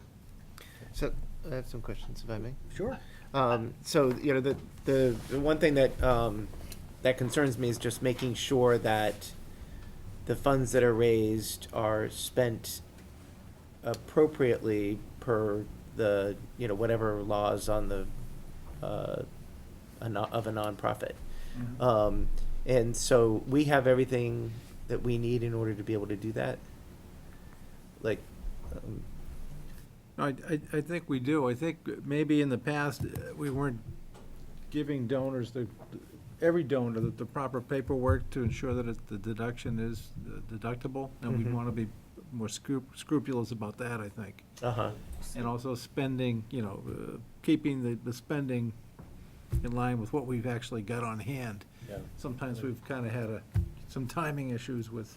right, so, because if the with money's work. coming into the town, it should be the town that is acknowledging, right? The With donation. with the proper paperwork. Yes, yeah. And we can do that. I Okay. think. Right. So it's not. So that wouldn't be It's a not zero 501 cost to the town, but it's C3 then, zero right? additional cost to the town. Correct. And then how does Carrie, how do we foresee the approval process working for expenditures? Well, Sabrina would have to basically say for the coming period, let's say it's a 1-month period, these are the things that I'd like to have done. Put an ad in the newspaper to raise funds, pay someone to do mulching and liming and trimming of the shrubs, etc. Based on past experience, this is what I think it will cost. She would go to Tim and say, these are my anticipated expenses for the coming period, and request that those funds be released to her to do that. Okay, so, With a specific amount. attached okay, to so it, it would be, she would go to Tim and with a specific amount, and it's kind of like a not to exceed amount, so that we're Yes. not spending more money than what has been approved for that month. Yeah, That's what we need to do. right, because that was an issue in the past, right? And so then, but then, Right. does Sabrina then have, like, how do we give her the actual spending authority? Like, Yeah, you know, that's where, because, yeah, see, I think that's where it does gets she doesn't complicated. have, she doesn't have the ability to commit us to Right. paying Well, something. maybe it's easier if she would, I would contact the vendor on her behalf, because Right. I can, make a contract with someone or authorize the work, because it's coming out of the town Yeah. fund. I mean, there are kind of a group of vendors that have been used over the years, so there's kind of a pool of willing vendors, if you will, that we could go to. Yeah, I mean, it should be pretty straightforward. You know, the money's there, you know the work that needs to be done. You contact Yeah. him, he could have it bid Right, out. right, and maybe take Sabrina out of the middle of being the one that Right, has to exactly. line up. Yeah, I just Yeah. think that she can't, Yeah, she can't actually Yes. commit the town to Right, spending no, resources exactly. legally. Right, right, exactly. Well, a few things. Part of this has been fraught with a lot of misunderstandings, but in terms of the first item, which was acknowledgement of, now, I don't know what happened after April of 16, but, except that there is a letter that went out to everyone who donated more than $250 or more, and it was first written by Larry Barton, and then it was updated with Carrie Coburn, and she was the one, she created the letter, and that went out to everyone.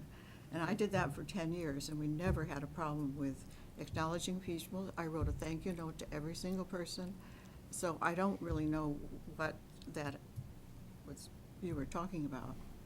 No, I think that's more so just to make sure that we're fulfilling our obligation. Right, I wasn't suggesting Yeah, what we're we doing weren't that. doing, I was just making sure that. Yeah, we just didn't know. Yeah. We don't know if it's we happening. recognize it as an issue that we need to deal with. And it shouldn't depend upon the size of it, whether it's over 250 or not.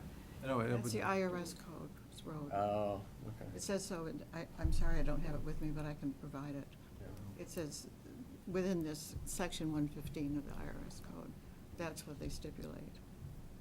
But there's people who donate less, of course, can still do take it as tax deduction. Yeah, you can still write it Oh, off. they It's can still probably, write you it just off. don't get the, But they should still They get. don't need the paper for the IRS. yeah. Okay. Yeah. They may need documentation for the accounting on their own income tax, but Right, And, yeah. and the checks that they donate are written to Town of Carlisle? all of them. For the There's benefit a of Center Park the gift Center fund. Park gift Yeah, fund. yeah. That's where they go. And Larry Barton said that if people wanted to designate, for example, for maintenance, because the maintenance of the park, which you can see now, is the main activity, the main responsibility for the park, for the town, for the park to exist. So I'm glad that wasn't an issue. The other point was, I don't understand about,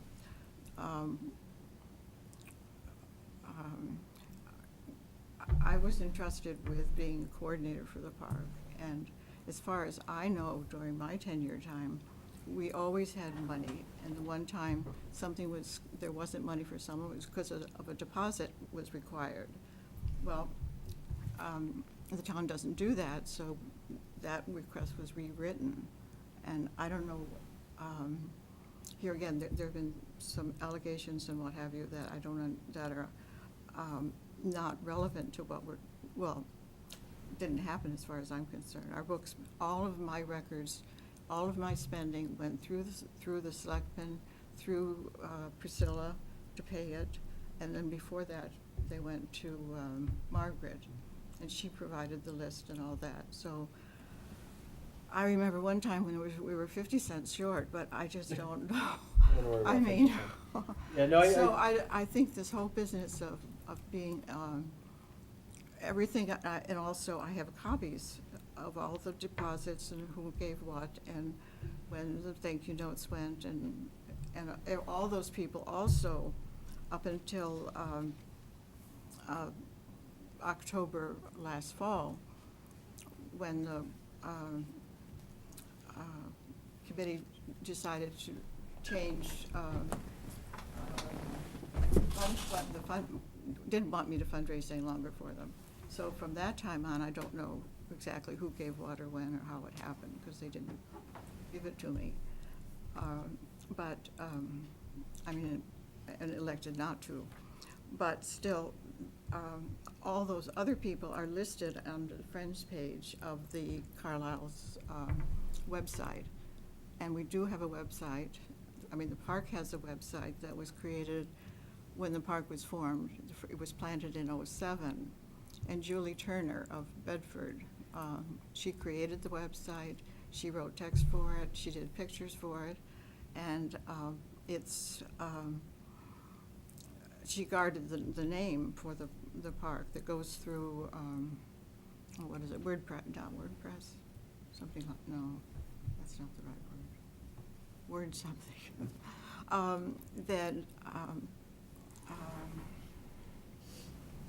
So it's there. You can go to it, and there's also the history, the pictures of what the park looked like. Maybe you've already seen all this, but it's all documented over the 10 years of what, of the existence of that website. And the other website that the park has is through the Carlisle.org, which is all the committees. Maybe you've seen that too. In Carlisle, it doesn't have it has a picture on it. And I called Ed Fields to know, because I didn't know what was all on it. And he said there's that gorgeous picture there with the daffodils that is on that page, with the daffodils in the vinca bed by the fence. And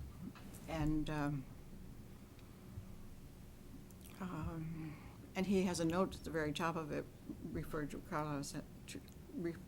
Here's the reference to Center Park's website, and it's carlislecenterpark.org. So that is a clarification of that. And you probably know that there's been talk about Carlisle, the park needs a website. And then the other thing that comes to mind is, at the moment, there are plants that are suffering because there were certain jobs that John Bakewell had for insect control and all that. There is some of those things came through the town. Now, I don't know if that was a problem, but John Bakewell's invoices. No, I know, yeah. We did. And we came We through a paid- different fund than Yeah, the Center Park. yeah. I mean, I think Gary paid for some of them, I think, Okay, actually. through Through But it was- DPW. but I'm it happy to was- work with you on all of this, you know, I'm sorry? I'm happy to work with you on all this. would like I this just too. don't, I don't know if we wanna, No, I was Hash it going to out actually tonight. interrupt you Yeah. shortly to ask you, you've heard Kerry's presentation, and he said he has had discussions with you. Do you have any objections to what he was proposing as option number 2, where we went back to business as was, and you more or less are back in the saddle? But this would be very temporary, because I fully expected, I was so happy. I gave away my shovels and my rake and my, all that stuff, so, I really did not, but I'm willing to, I feel a responsibility because of the way the park was started, and we said we would do it. So I would like to do this, be over it quickly, but the one thing that Carrie didn't mention was that the notion that there be a look for a person who would be a manager. Someone has been, it doesn't have to be a gardener or not, who is a manager, and so that professional people could come back. Tim Malone, Maria Greenlawn, those five people, the police, we share some expenses with the police. And that all worked like a charm, because those people are professionals. Tim Malone's been there for a gardener. He knows every bug and water, what things need. The water got turned on in August. We turned out, 10 years turned it on in May. So just one, that's all the staff that is required, that, and it was less expensive than having, with people who aren't so experienced. Right. Yeah, I mean, I think, you know, we tried to go with the committee, and that obviously didn't work. You know, which is, it's disappointing, because I think that was the hope, that would be kind of the long-term plan. Oh, absolutely. Yeah, so, I mean, ultimately, you know, a 1 year, you know, again, maybe kind of do-over to try to figure out. Or you know, less. Or even less. Well, I'm hoping that for a year. You know, to give us time to figure out, you know, exactly what we want to do. I mean, again, yeah, I don't think we should necessarily hash out all the details tonight, but if we can at least, you know, have some sort of plan moving forward so the park gets maintained, you know, and hopefully at the level that it has been maintained, I think that'd be a good way to go. You know, we'll make sure all our ducks in a row in terms of nonprofit reporting and all of that. You know, and I guess it's been done in the past, so, you know, Priscilla knows what to do, Tim's certainly on board. You know, but then in the meantime, we kind of figure out, you know, since the committee didn't work, you know, we really have to figure out a long-term plan for this. Yeah, I And mean, I it- guess, and I it think, I do- feel like it's, you know, it's gotta be, you know, a tight process as far as what documentation Yeah. we're keeping and all that, since we, I think we are the nonprofit, right? Since we're accepting the Yeah, money, it's the Tim. town, yeah. Um, so, you know, we need to have the receipts, we need to have everything. You have them. Yeah, I'm just, and so, but I'm not so sure about,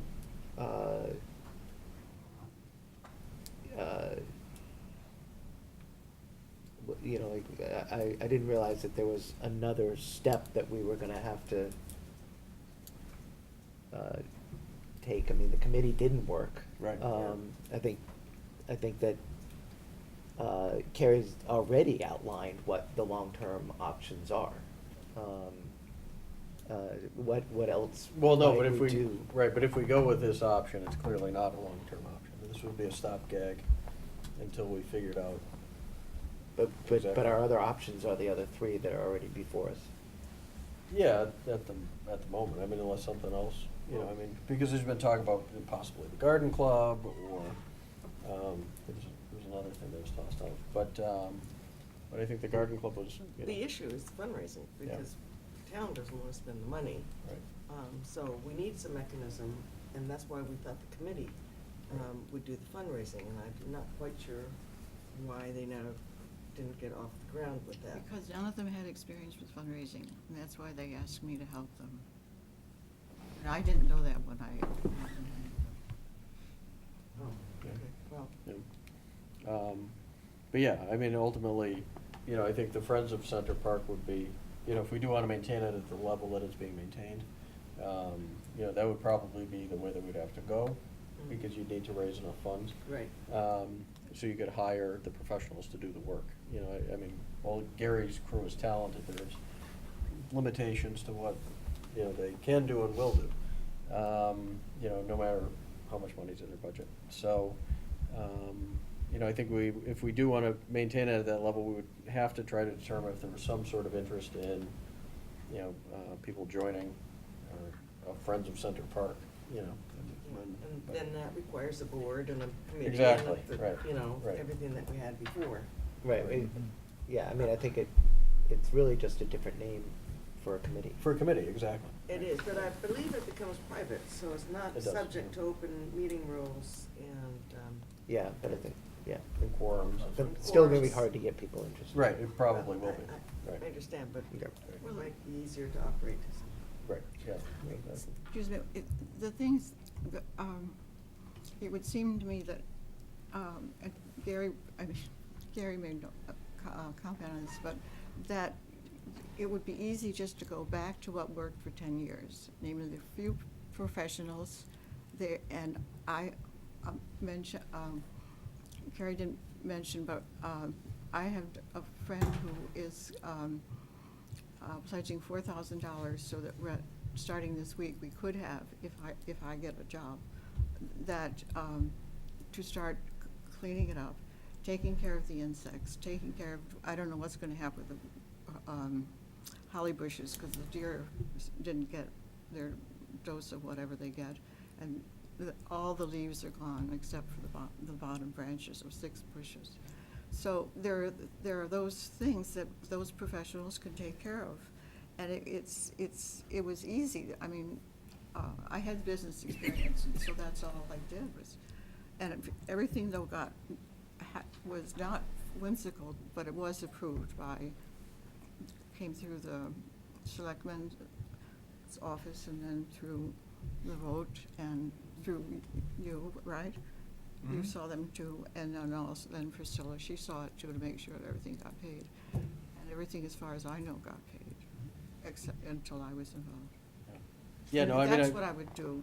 right, no, I mean, ultimately, I think that's great, it's, but like you said, you don't wanna do this long-term. No, And- we'll do right. it fast. Yeah, and ultimately, I don't think, I mean, and I could be wrong, but like, I don't think the town is gonna be willing to spend, to the level at which you've spent over the past few years, so it's not just gonna roll into the town, and the town's gonna spend $20-some-odd thousand a year to maintain it. So really, the only way that I see, and I could be wrong, I mean, and others can chime in, but the only way that I see the park going forward at the level that it is at now is through private fundraising, or, either you doing it, or Friends of Center Park, or some other mechanism to get additional funds in. Well, so. see, the Friends of Center Park exists, so in that collaboration, the way that when we were founded. So I have an email for all of those, and the first thing that fundraising would do would be to go back to those people. And there's a whole list of them in that far corner on that board, people who were the first donors, and so we raised $87,000. And we spent it for good quality and good, and the other I thing. think the difference, Sabrina, the difference is that the Friends is a group of people who have expressed an interest in and supported the park over the last 10 years. A corporation, not-for-profit corporation called the Friends of Center Park would be the optimal way of providing that support, and it does not exist today. There are Friends of the Park, but there is no corporation that's a not-for-profit corporation that is set up to do that in a way that's independent of the town and effective. So that's the discussion that we need to, and that's certainly, we know it works, that model works going forward, and it's Which model probably works? a more The Friends. permanent solution. The Probably a more nonprofit Permanent corporation. solution, but. Then how would the town deal with an entity that you The same way was we do. independent? We do the same, we have a Friends of the Council of Aging, and we have a Friends of the Library, and we would deal with it in the same way that we deal with those 2 other corporations. Right, so ultimately what happens is people make a donation to, say, the library, for example, and the Friends of Gleason Public Library has a board. And ultimately, that board would make decisions as to, how they want to spend the money, and then it gets procured through, it goes through you, right? Mhm. Yeah, and then it gets procured and approved through Tim, and then they make the purchases. So it's the same sort of thing. It's just instead of falling on one person, it falls on a board. And it's more so just really just a better process for the way the town handles when funds come in. Yeah, it sounds like a lot more work though, no? For the town to take on for the entity which is so different from what these people are Not really, doing. and it's No. really what we were, I think, I wasn't on Yeah, the hope- board when that happened, but I think that's what we thought the committee was going to do. I think It was that's the going to whole- basically be the kernel of the Friends Committee, that would then do all that work. for But setting the up, town. setting up a 501(c) is not, I mean, it's not trivial, from what I understand, like the Old Home Day is one of these. And my next door neighbor, across the street neighbor, set it up. And from listening to him talk, it was, it's a bunch of work. You gotta fill out an application, you gotta create a charter, and, and then you have to have a board, and you have to have meetings, and, Absolutely. and so the town isn't gonna do that. No. It's not gonna be like, oh, well, we'll create one for you, we'll Yeah, gin it no, up, no. So somebody out there would have to do all that work, would have to be motivated enough to, put that together. Right. Yeah. It's not like we're gonna tell town council, oh, okay, create one for us, Right. Right. So the question is, who is that? Right.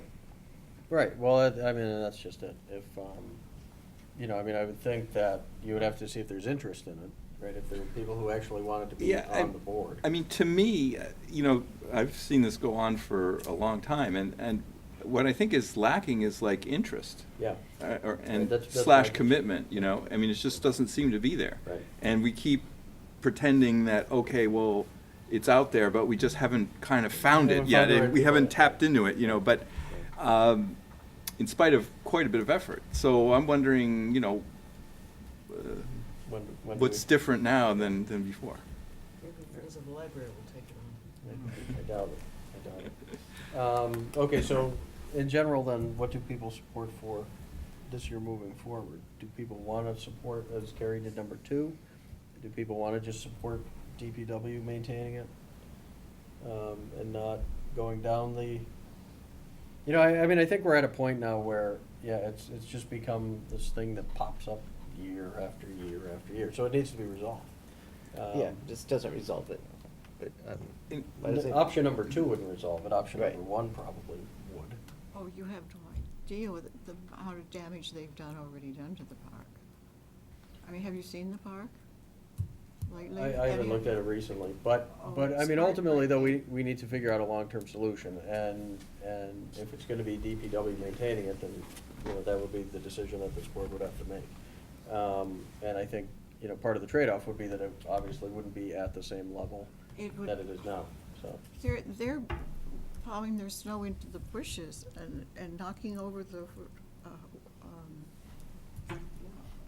irrigation heads. I mean, and not doing anything with the surface of the park. And I don't want that mentioned in the paper that I said that. Yeah, no, but that's the No, thing, I'm so. serious. That's very important. I don't want to badmouth DPW, because I have worked with them for 10 years. Yeah, no, and I mean, I think, we would have to sit down with Gary and figure out exactly what his crew could do.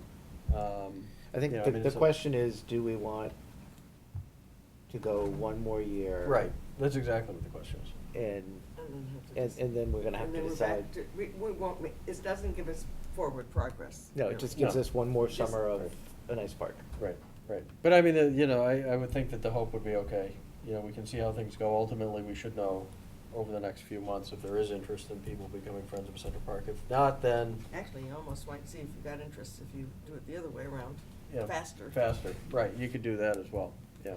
Well, the park needs spring cleanup immediately.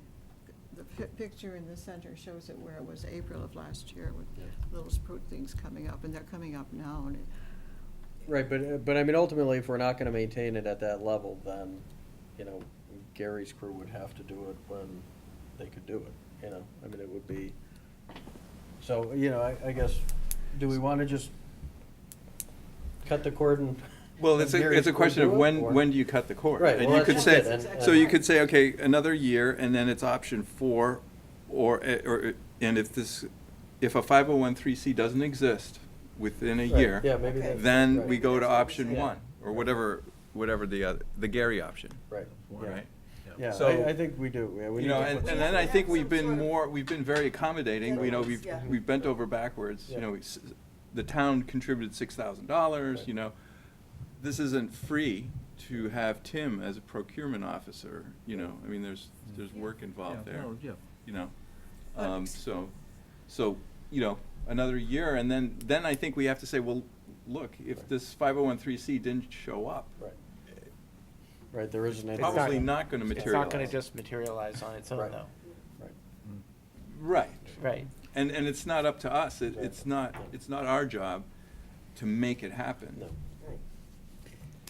We appreciate the standard that you have. Yeah. No, it's- However, we can't maintain that standard. Right. So if you can find some people that you would be happy giving control to, I'm not, that would retain that standard, Right. we'd be happy to accept them. But we can't do what you, excuse me, I'm thinking, and I've talked with other people about this who've been in, and just one person, like I did, is a coordinator and working with professionals. There, you only need a few of them, and especially when you get people like Tim. Right, but you have to pay the professionals is the issue, and the town's you- not gonna pay But, $25,000 to maintain Center Park. Well, Whatever. Because you also need this person who's doing the And fundraising, because the right, town isn't gonna exactly. spend the money to Right. maintain the oh, park. I understand, and this is why I'm really willing to give it a, I would think, I would know something, we would know some, the first thing is to use the money that I have to, get the park cleaned up right now. I mean, it just looks awful, and it I needs, understand that, but we want you to be looking at the job that we need to be done. Right. And the job we need to have done is to get a corporation or some entity that can raise the money and hire a manager if necessary to do, and then to delegate to the professionals to keep the park up. We cannot do that. Yeah, so I think just to maybe be putting words in your mouth, if we do this for another summer, we're gonna be in the exact same situation if somebody has not found somebody Right. who is willing to take it on to replace Right. you. Because we have been unable to find anybody who is willing to do that. Right. So. well, in uh, terms of a committee, have you looked for just one person like Tim Well, and no, we haven't, Harry but and you I? could. You know, Oh, I if you intend know- to. if you I know- intend If you to. know somebody that do. would work, I I think do. what we're saying is, we haven't been able to Right, find we anybody. haven't been able to do that. If we do Yeah. this for one more summer, to maintain the park, what will have made that the right decision is if you can find somebody that you feel that you can trust, that you can pass the baton on to, Right. and we can continue doing this. Right. Right, because- Otherwise, you know, next spring, we're gonna be saying, it's Gary. Right. Right. So we have 1 year to find somebody, but we're not gonna be looking for them. We're not gonna be, right.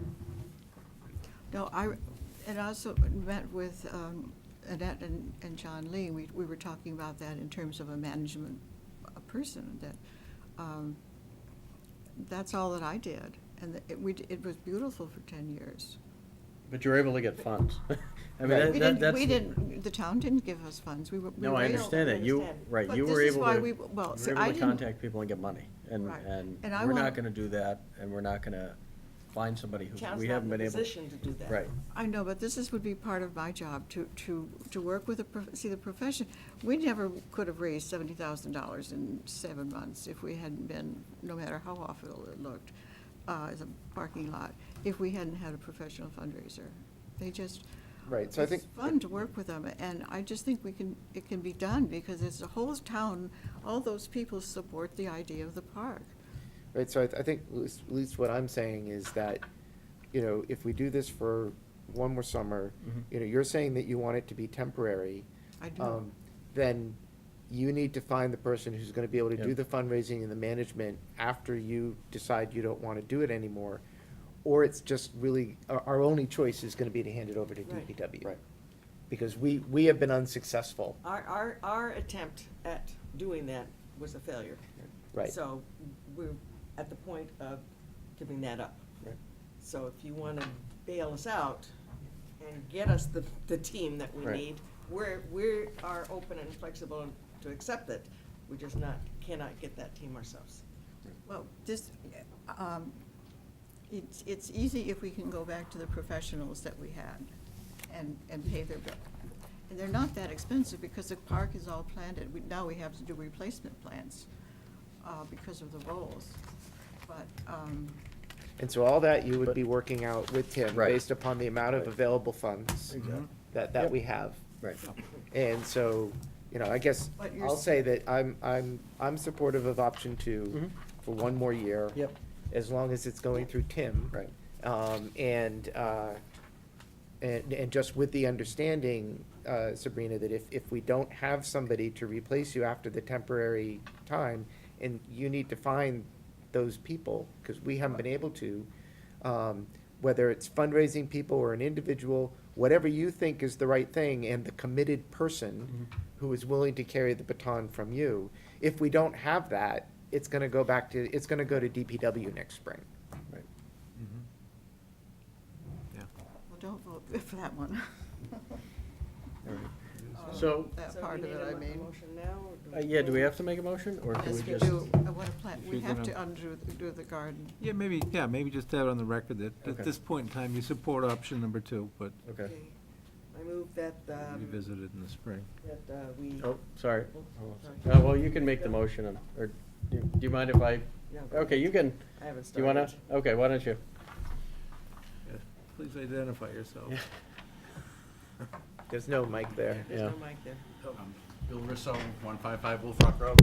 The only suggestion I would make is that if you're gonna make a motion tonight, that you put in a deadline on it, so something happens. Yeah. Yeah, yeah, yeah. In other words, it will be transferred to DPW if a committee or if I Right. isn't informed, so that we're not spending valuable resource time from the selectmen on this again next year. Yep. Oh, Amen. Okay, so I would say the deadline is December 31st, because it should be pretty dormant by then. okay. So I move that,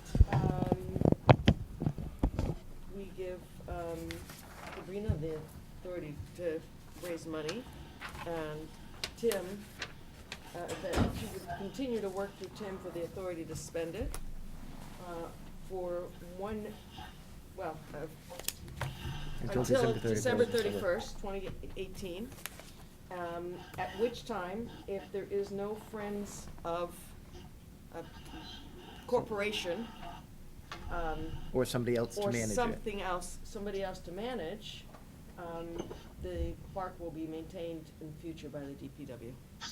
Going to be considered to be maintained by the DPW. 'cause No, if there's No, nobody it to manage will be it, maintained if there's by nobody to DPW. manage it, if you don't find anybody to manage it, it's going to DPW.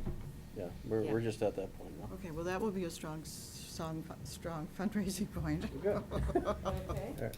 All right, is there a The, second? Second. Okay, any further discussion? No? Oscar Lilo, aye? Kissinger, aye. Reed, aye? Brown eye? Von Roskin, aye. All right. Thank you. Thank you. Thank you. Thank you. Good luck.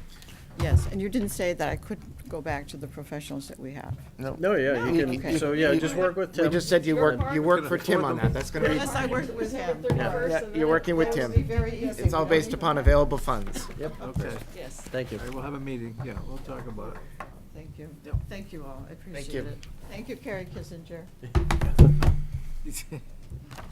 All right. Nice of you to finally join us, Wayne.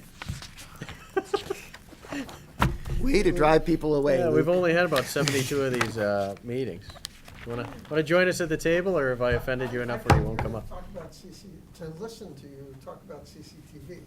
No, we're done with Oh, that. that's done? Yeah, Okay. yeah, we're right It on was schedule. 8:30. It's on YouTube, He knew you wanted to talk about it, so he Okay. took it early. I figured you were Well, watching it on TV, and that's why you came early. No, Wow, they're ahead of schedule. Oh, sorry. Yeah.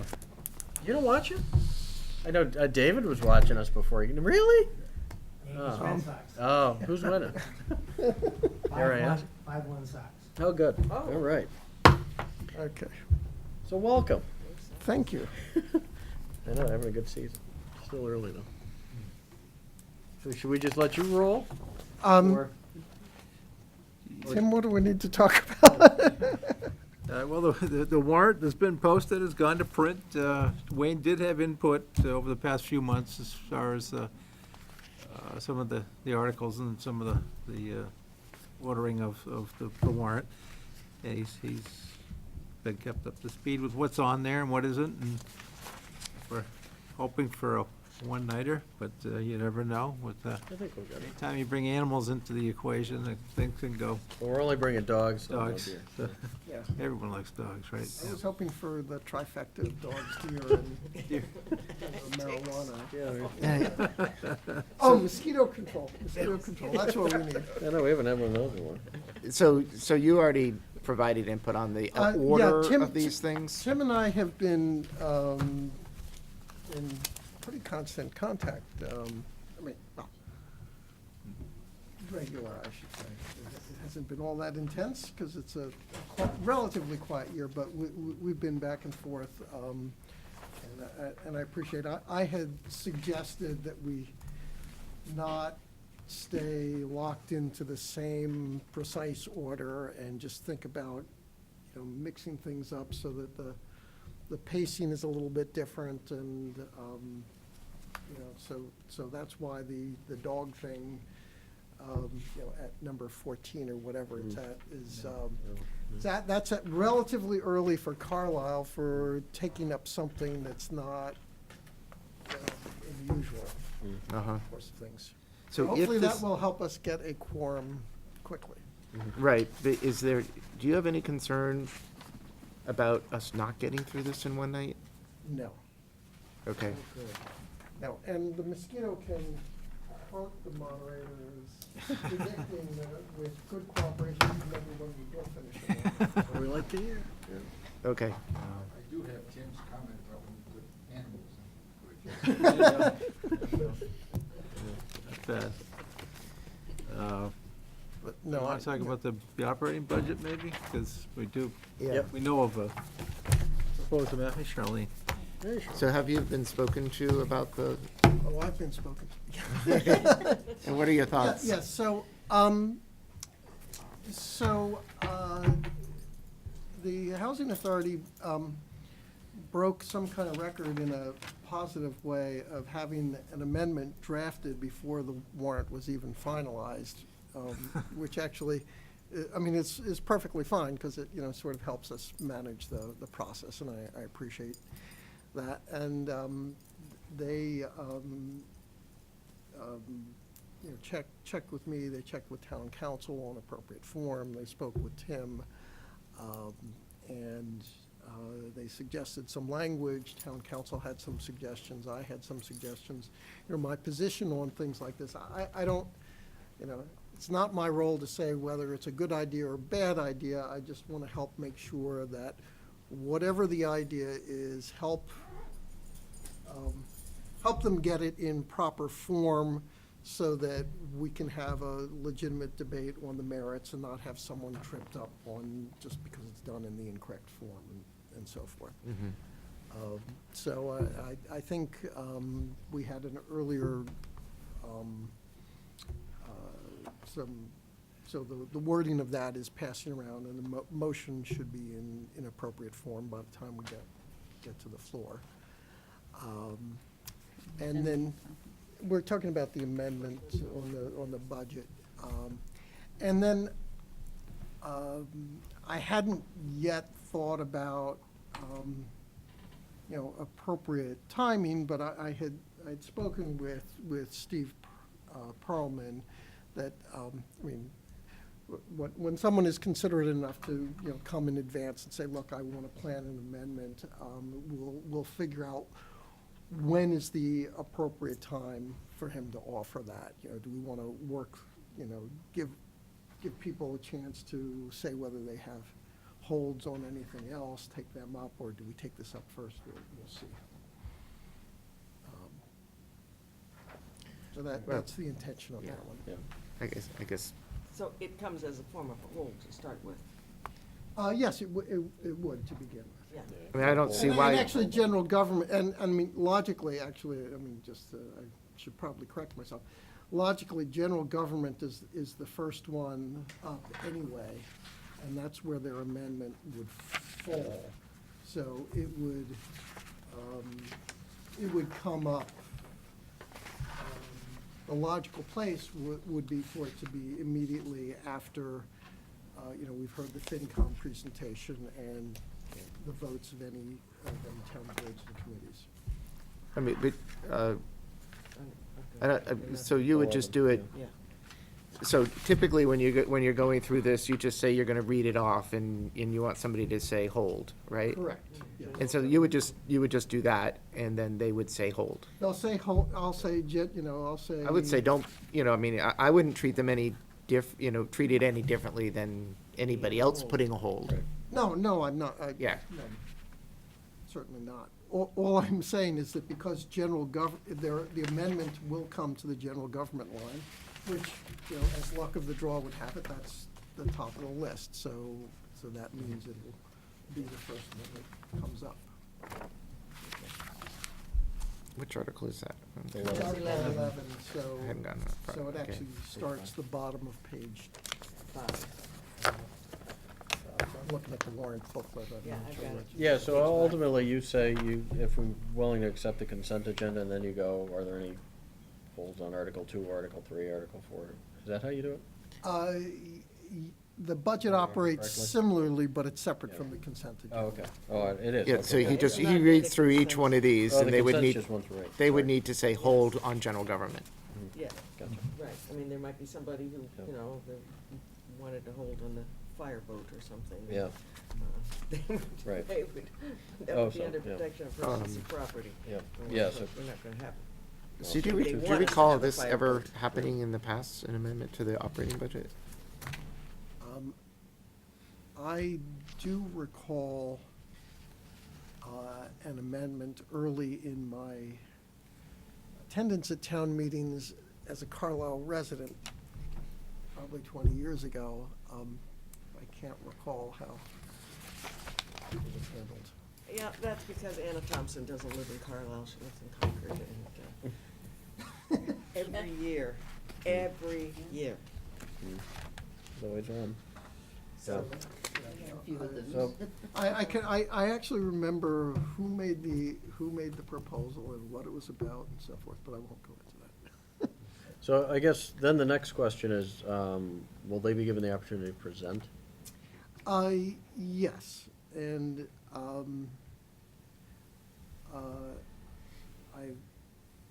the normal, is that for people making, proposing an amendment from the floor, in most cases, it's the same rules, anyone speaking from the floor, 3 minutes.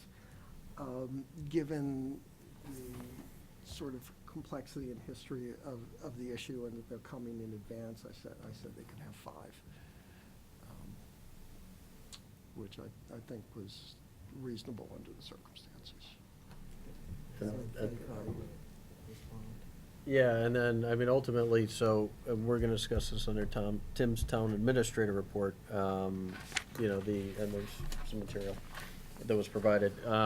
David's here to talk about it as well, is that, we've had this subcommittee that has a proposal.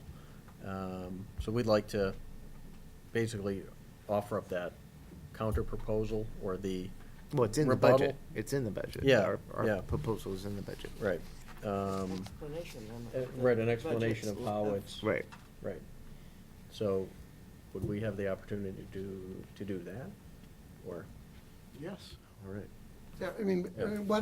basically what happens, once an amendment is live on the floor, then it defers discussion on the main motion, and all the same rules that we'd have on discussion of the main motion, that we'd have here. Mhm. So, whether the selectmen are the appropriate to respond, or FinCom, your choice. Or the subcommittee or FinCom or, yeah. I mean, I think we have to exactly figure that out, but, yeah, my guess it would probably be the subcommittee. Right, or at least representation from Yeah, the subcommittee. or the Board of Selectmen Or the Board of Selectmen. representation to that committee. Right, yeah. I think Meaning that Nathan. the Board of Selectmen have to take a position on Yeah. this, and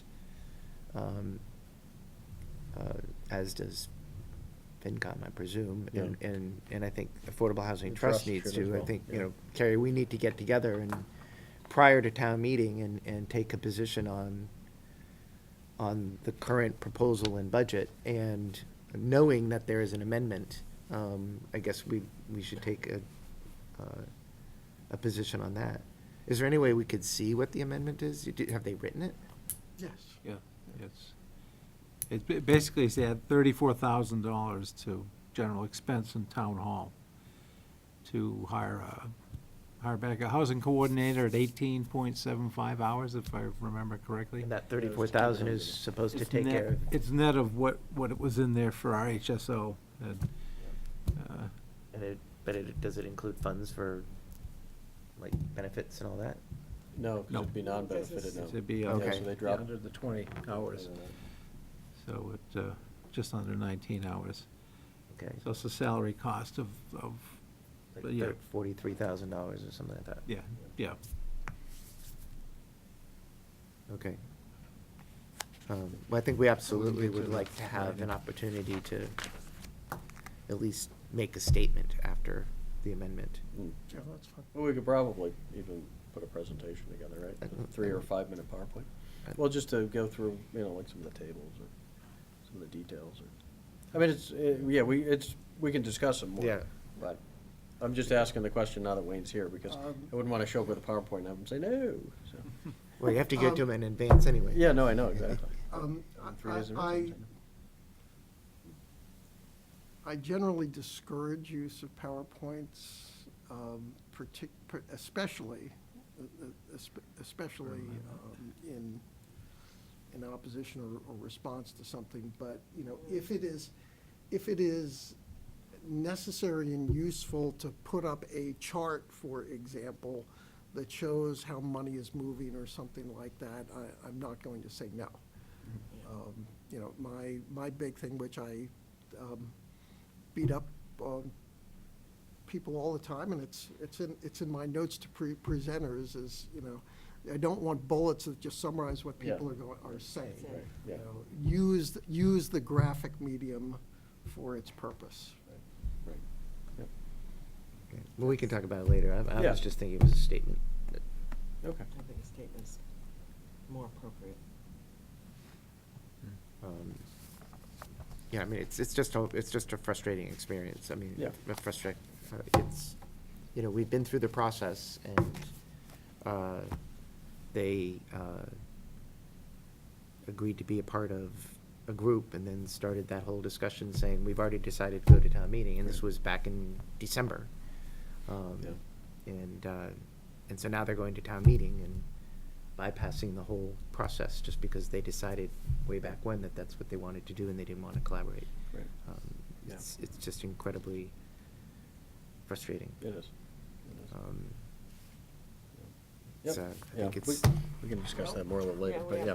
That should be under another topic. Yeah, Well, we'll do it it's- under. but it's part of this. Yeah, no, I it's true, know, but yeah. but we gotta talk about our facility meeting at Yeah. that point, so it's Yeah. not the time. It's a valid point. So, other than that, I'm not aware, I don't know if the clerk has heard any rumblings of anything interesting going to happen. But, well, Do we know what's going on with the $1 million? Hmm? I'm sorry.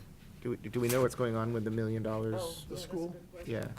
I do not. Did they vote last night? We heard a rumor that it wasn't moved, but we haven't confirmed that Oh, yet. good. So if it wasn't moved, then we don't have to move it either.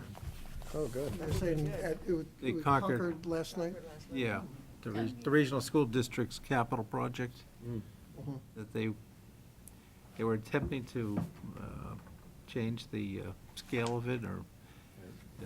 Yeah, it was And all. then messed They up. didn't found out realize that you it was only couldn't- Paving and lighting. Yeah, and they didn't, They yeah. couldn't put 2 parking, and so it Yeah. got Yeah, complicated. that was a mess. It's- Yeah, Good. some changes that were out of scope, so I think maybe they didn't move it, so, That's at the end. but, yeah, it's the last one. Oh, cross that right off. Yeah, well, we're saving the best for last, you Yeah. know? We'll have that ballot question regardless, because Yeah, it's already printed. it's, being printed, so it may be fairly meaningless, but I don't think, I'm trying to think what else is.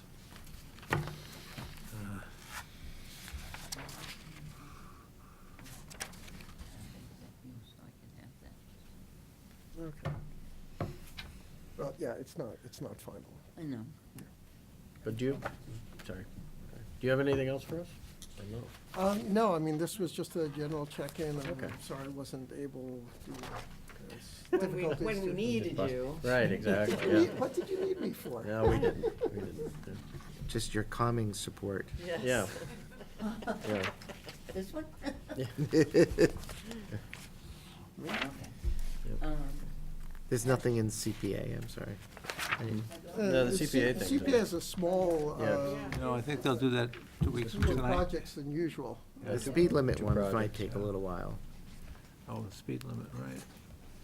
Yeah, I don't know if that will. But this is just authorizing us to be able to set the speed limit. It is not actually Right. Yeah, enforcing any speed limit changes. yeah, but I suspect that there's gonna be a lot of people coming out, because I mean, everybody that asks me, but, what about this 25? Yeah, well, so, So there's a lot of misunderstanding about it. yeah, and I mean, I think that's one of the things and we don't have to do it tonight, we can do it next week, is we need to determine who's gonna basically move which articles. And, you know, I think some of them, like that speed limit thing, you know, maybe we just have a couple of slides actually detailing exactly what it is and what it. Well, I mean, Yeah, but I depends- think but- what we don't want to do is show where the speed limits might change. No, right. I mean, but- because, you know, I think that But I know the you don't highlight like here is, slides. the highlight here is just as you're reading it, just saying, hey, the passage of this article would not change any current speed limits.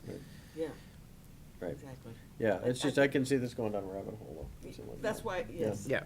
I'm getting more calls about this than just about anything. About speed I bet limit? you are, Yeah, yeah. I know, I just, so, I think it's gonna be important for somebody to be able to fend off that. Yeah, You know, if I'm understanding you correctly, if you stand up and say, look, this doesn't change any speed limit, so if you're worried or in favor of a speed limit change on your particular street, that fight, you're invited to come back to the selectmen at the time it comes, and Right. we'll welcome you. And I think if you say that, then Yeah, It Yeah. only allows Yeah. us to come back to town meeting with proposed speed limit changes. That's what it does. so they still, No. you would still have to come back, or the selectmen can We decide? don't No, have to it- go No, back I to guess town we don't meeting. have to But go what, back. what Go we're out saying and- here is that the board will not make any changes to current speed limits without a public hearing. Yeah, okay, so it's like the deer regs in a way. I mean, a lot of people thought the deer regs had to go back to the town meeting, and they didn't. And so this is another one that doesn't have to go back then, what you were saying. Yeah. Okay. Let's not point that out. Okay. But we give it So the opportunity you still for have to be public input careful with before the any change. presentation to make sure people Yeah. Yeah. aren't misled. Yep. I'll do that one. Good. Yeah. Any other concerns you I have? don't think so. Ballots are ready, in case anybody needs an absentee. So just contact my office. They're available until noon on Monday, May 7th, And for absentee ballots. Oh, okay. And you have to fill out a new application every year, so. Hmm. If you've been getting absentee ballots for every year, every election, you should have filled out a new application in January, so. You can call and make sure there's an application already, if you think it's been sent. and there are, Emailing them out this week for any that I already have, the applications, which is not many. okay. Oh. And it looks like there aren't going to be any ballot questions. Well, the one Well, is the gonna one be Yeah, will on be but- on there, the but it school, won't be. yeah. Yeah, but, But if it's not Count. moved, then there Right. won't be a ballot question for that. It'll be on the Still- yes, ballot. it'll be you on just- there, but it won't won't be have to counted be the voted. night we tally the results. Yeah. So, I'm sorry, I missed the CCTV. So how has the YouTube streaming been going? And We're streaming right now. we're streaming now, and is that a possibility that we should look into for town meeting? Well, I would like to do it for town meeting, but we don't have We don't have any the bandwidth. hardware. Yeah, We need a piece of hardware, which would cost like $700-ish, and then we could do it. We have hardware over there, but it's tied into that whole cabinet, you know, it's not movable. So, you know, But you can't vote from home and. Right. sometimes have a little problem with quorum. So, you know, I think it's a double-edged sword if people watch it from home and they're not in the audience. Well, last year we broadcast it live, but it was only, well, I guess it was live on the web, on the CCTV website, as well as on the channel, Channel 9. Not town meeting. Yeah. 99? Yeah. Oh, 99. We did town meeting last year. The special the special, yes. Special town meeting, Right, yes, yeah. yes. Right. Not, yeah, so that was 6 months ago. So we can do that, like we did last time, but if we want to do YouTube as well, we need like $700 and a little box, you know, to buy a little box that would make that happen. Well, that's something that I think would be worth looking into, if not this year, for next year. And, you know, because obviously, if we're going to do it, we need to make people aware of it. And. We take a vote at town meeting to see how many people would like it. Well, they won't, because they'll all be at town meeting. They're the people that actually show up. Yeah. They'll be watching it on their We phone. want to keep encouraging that. Yeah, exactly, Yeah, no, exactly. Yeah. Please. Yeah, actually, I think I mean, it's not exactly scientific, but the feedback generally around the Massachusetts Moderators Association is that live broadcasting actually doesn't hurt, you know, attendance, that actually. People find out what actually happens. Yeah, and actually, it's really important, right, that they yeah, should have gone. Actually, by making it easier for people to engage and understand what's going on with town government, they may actually, over time, develop more of an interest in actually showing up. Last year at the debrief, you talked about changing quorum. Do you have any thought about? We talked about 0, we talked about. You know, I think that would be, you know, interesting to think about. I don't feel like we particularly have a problem right now that needs to be fixed. I guess I would say,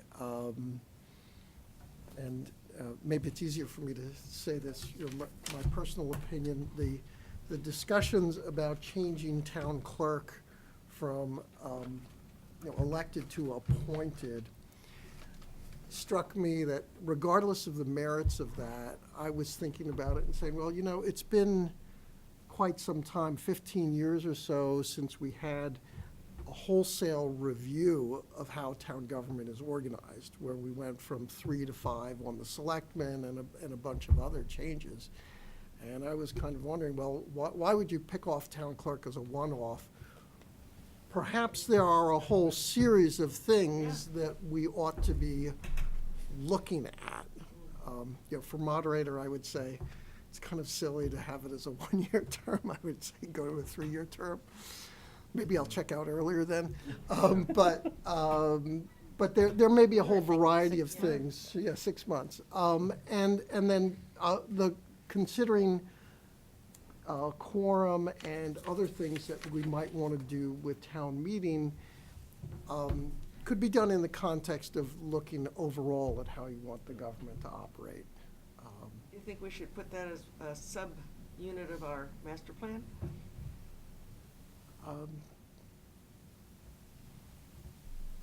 I think it's worth thinking about. On the other hand, you know, I realize that one is quite an ambitious task, and so if I have any empathy for Jan Cornel and the other people who are driving that, I'd want to discuss with them whether they want to have some scope creep or not. Yeah, well, okay. I mean, you know, But hiring consultants is just another Yeah. consultant.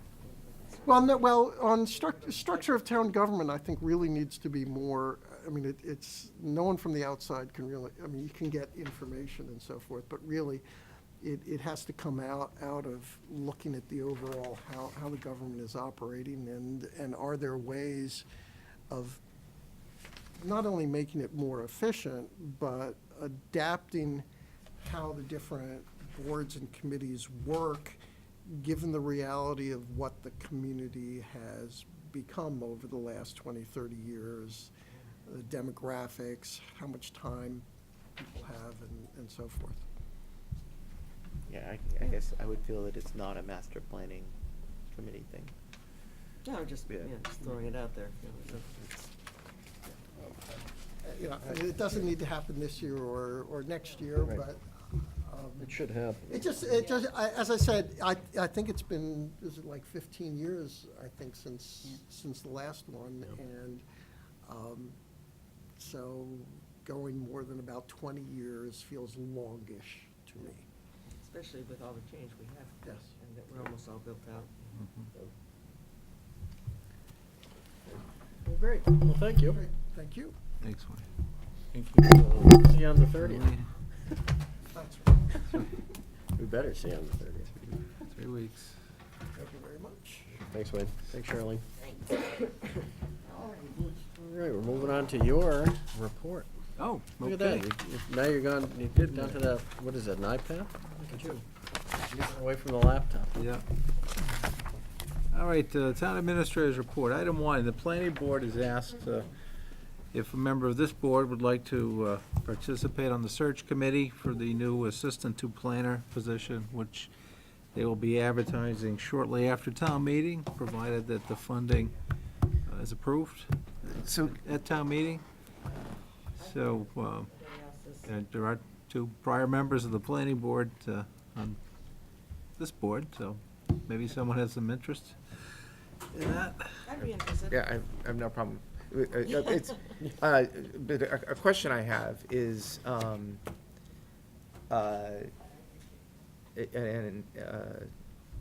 was actually talking to a member of the personnel board last weekend. When we're doing something like this, do we request a member of the personnel board to be also a part of the Not, search committee? I would recommend that we do. not routinely, but it's not a bad I mean, idea. they are our personnel experts. I think it would I be can good reach if they're available to, back out to Pete and see if they, have, Yeah, that's a good idea. you know, and maybe at some point, we might even want to say that that's a requirement. First, we gotta get our personnel board to meet regularly. Um, Make that a meeting requirement. right now. It's just an incredibly important step in bringing somebody on board, you know. They go through the grading of it, but then they're not involved when we're actually hiring the person. Yeah, that's a good point. Okay.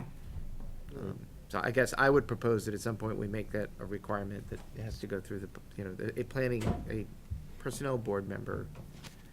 We At have to add least, that to at the least charge they then of need the to be, bylaw of the at personnel least they committee. need to be asked. If they, yeah, okay. And was, Nathan, are you proposing to relook at the charge in the bylaw then of the personnel committee? Amending it then, Well, eventually? We just- maybe, but I think I was just Be suggesting that it's a process when, I assume that you're involved in every hiring. yeah, I mean, it That could goes just be a on here, that- practice that we adopt. Yeah. It doesn't That the have to personnel be board is always bylaw. invited to be a part. Yeah. Mhm. Okay. Yeah, they're sometimes involved in bargaining sessions. This wouldn't be for all hiring, however, would it? Yeah, I'm just gonna ask, because Not- I'm thinking about, This wouldn't be for all hiring, what about the Board of Health? new police, or a full-time policeman, or, Yeah. you know, they're. Yeah, Um, that's a good question. I don't know. I mean, they're not at all involved in those roles, but in these roles, they're involved in the grading of it, the review of the job description. Well, should we ask them if they'd be interested? And Uh, if they do have an interest then? Or did Yeah. you talk with somebody that said they would have an interest? Yeah, that they saw the benefit in it. Okay, they saw the benefit in it, okay. So, So- yeah, But I'm only bringing it up because here's a near-term Yeah. search that's happening, and so it'd be great if we could just Well, ask Pete to reach out to the personnel board and say, hey, do you want to, We'll be doing a facilities manager too, and we'll so. be yeah, doing, a yeah. facilities manager. And right, both of those are jobs that they've reviewed. Right, yeah. What about the Board of Health then? Would that one come under that too? Would you consider that we would need? I mean, because, I don't- is there a search committee for that one, or is it just I don't an ad think- in the paper? I mean, who's doing, how I do we? don't think they're going, I haven't heard that they're moving forward with anything at the moment, I think. Yeah, I mean, that's just filling their own Yeah. position. That, Well, this is just but I filling guess, their own position too, so that's why yeah, I'm asking the but question. but it's, yeah. I mean, there should probably be a Seems to me. like a we- level. So know? Tim, I if mean, you are could gonna just have it ask for the every- personnel board what they think Yeah. about them getting Yeah. more involved Right. in And the then- actual interviewing process. and Yeah. And They know we- what the rules are, Right. you know, what you can and you can't ask, and Yeah. And what level of job would then maybe require a search committee? Right. So that we're doing a better job of screening applicants. Yeah, yeah, that's just it, because I don't think like an admin, you know, just a general admin would have a search committee, right? Right. It would Yeah, be- probably wouldn't, yeah. You know, maybe, Taking you know, they, applications. but personnel committee could set a, you know, grade 7 or higher sort of thing, Well, I grade mean, 9 or higher. there's thing. one other position that we just, instituted in us for, treasurer collector. Yeah, right, So- Yeah, that's true, that's another recruitment yeah. we'll be doing. If we're having no money, we're hiring one. Okay, so Kate, did you volunteer for I this? volunteered for that. For that, okay. Does the board wanna vote that recommendation? Yeah, to does the somebody planning wanna board? make? I move that Kate Reed be,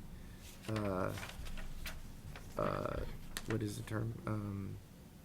Representative? Be the representative of the Board of Selectmen to the search committee for the assistant to the planner.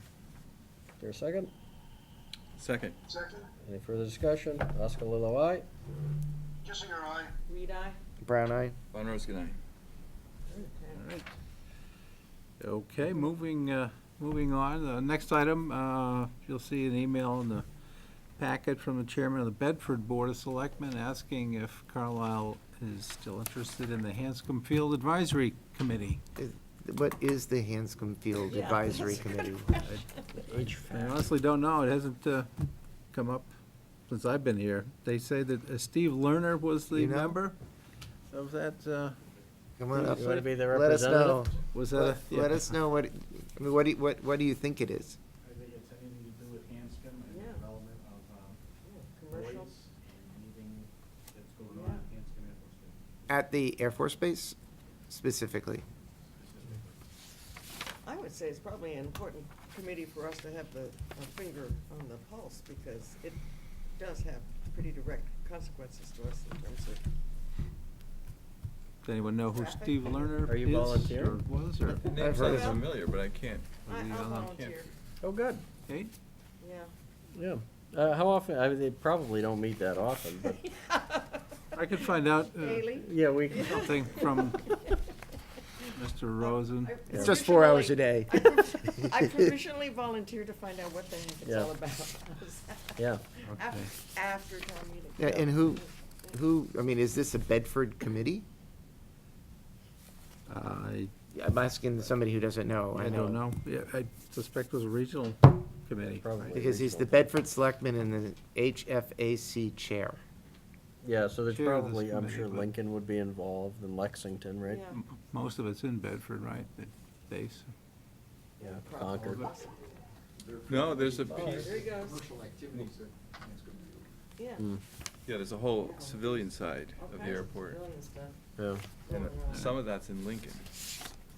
all Yeah, right. there's housing in All right. there and. So do you all wa- kinds Do you want to be appointed, or do you want to wait until you find out what, Let's find out more. yeah? Let's find out more. Okay, But you Great. can make me the point yeah, person, so Tim, if you find out anything, would you let me know? I'll reach out.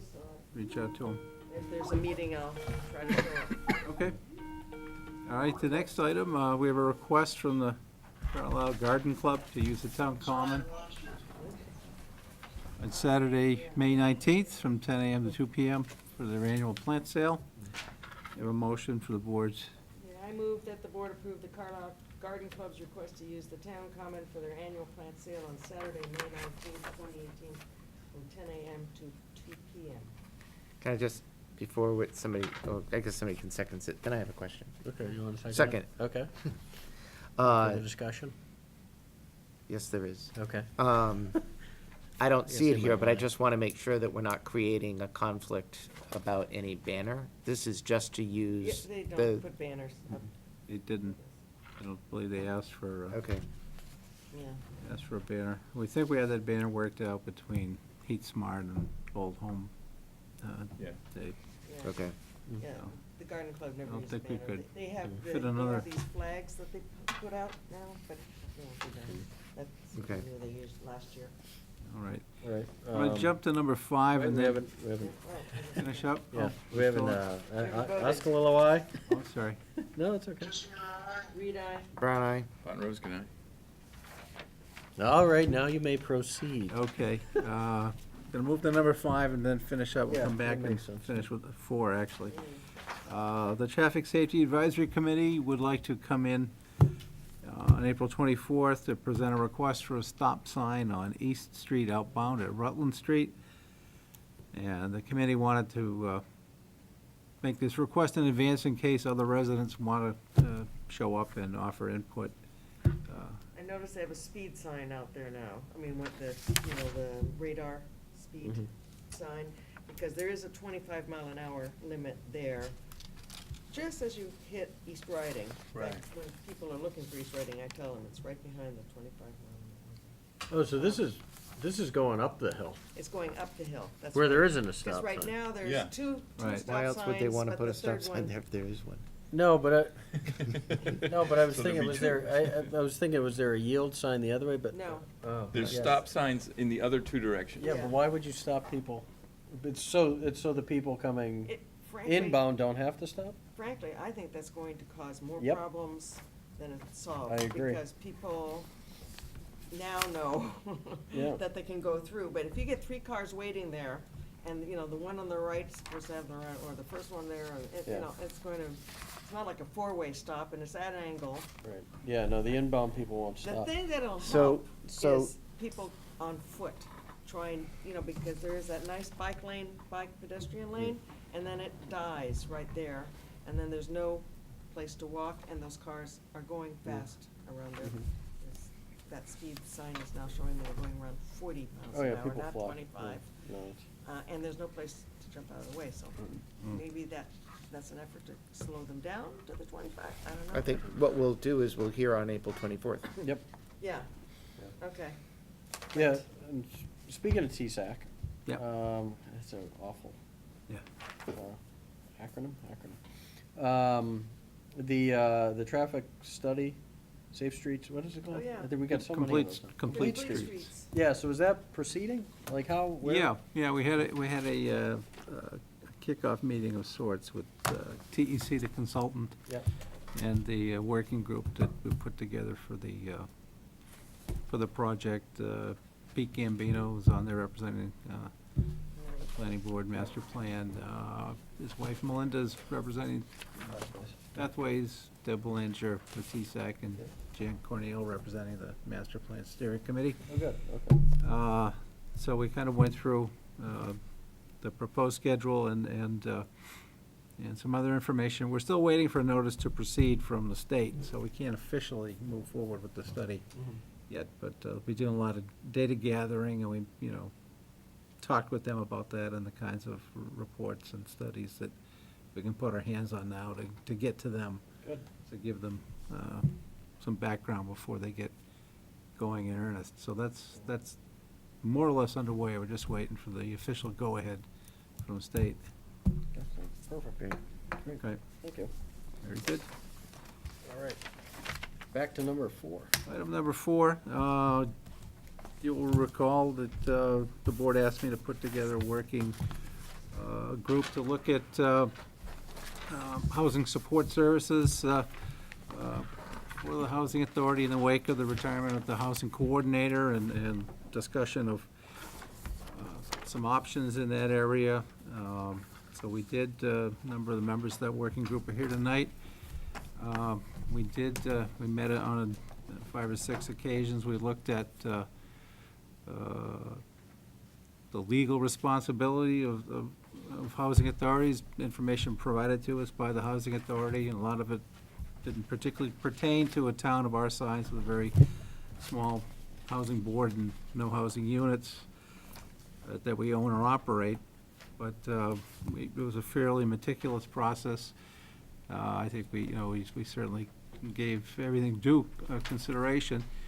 The memo that you have before you kind of outlines the main areas that we'd propose to offer support for the Housing Authority in terms of administrative resources, making available time in the town administrator's office between Jen and myself, and doing various administrative tasks for the Housing Authority, answering correspondence, phone calls, walk-in traffic, if you will, certainly producing meeting notices and minutes and that sort of more mundane support. In the area of legal services, town council has confirmed that under the retainer agreement, they can handle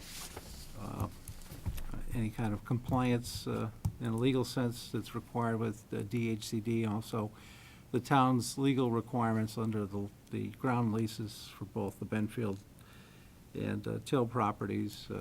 Town council spent a fair amount of time going through those leases and really kind of distilled it down to a number of, or I would say more or less a handful of legal requirements, and not, dozens and dozens of legal requirements that require sort of constant vigilance. So there are things that can be done on a cyclical basis, and, a few times a year to quarterly activities, that kind of thing.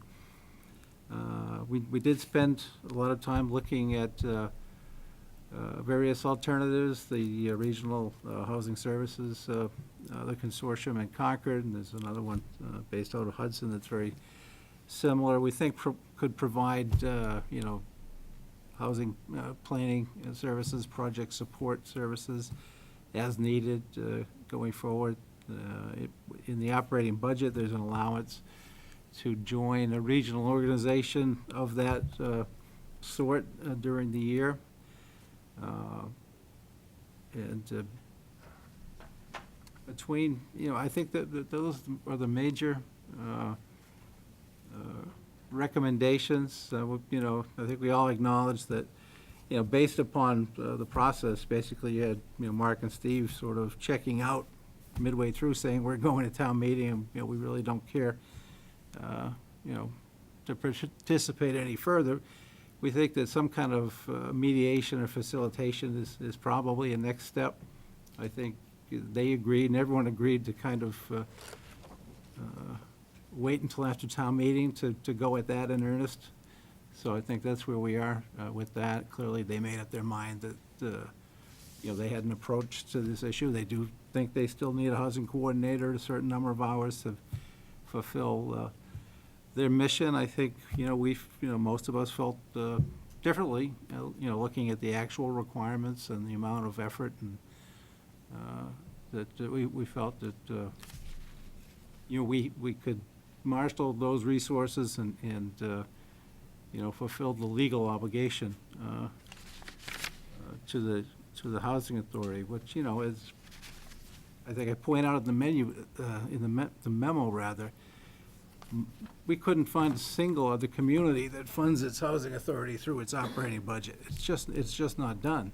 Well, frankly, most housing authorities own, operate, or manage the actual housing units, and we don't. So normally that's where a housing authority would get some rental income. They get subsidy from the state. That's where most housing authorities are funded from. So we're a little bit of an anomaly in that sense. So I think that partly that's reason for, some of the tension, the friction, if you will.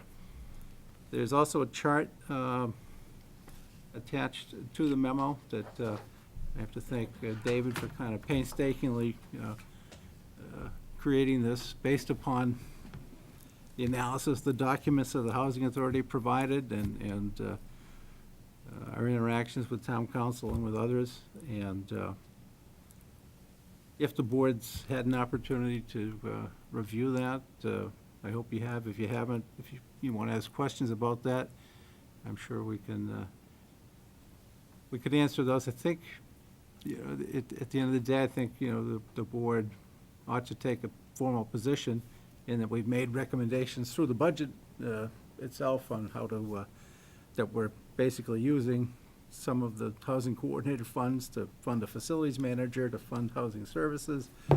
We have an approach that I think we've, got a kind of, a formal vote sort of backing all of that up, I think is necessary at this point to support the actions that we've taken through the budget process. Yeah, so, I mean, earlier I had asked Wayne about a PowerPoint presentation or a statement. And he said, I guess he seemed to think a statement might be more appropriate. So. Well, I certainly wouldn't put this chart. No, for right. instance. No, exactly, but I mean, overall,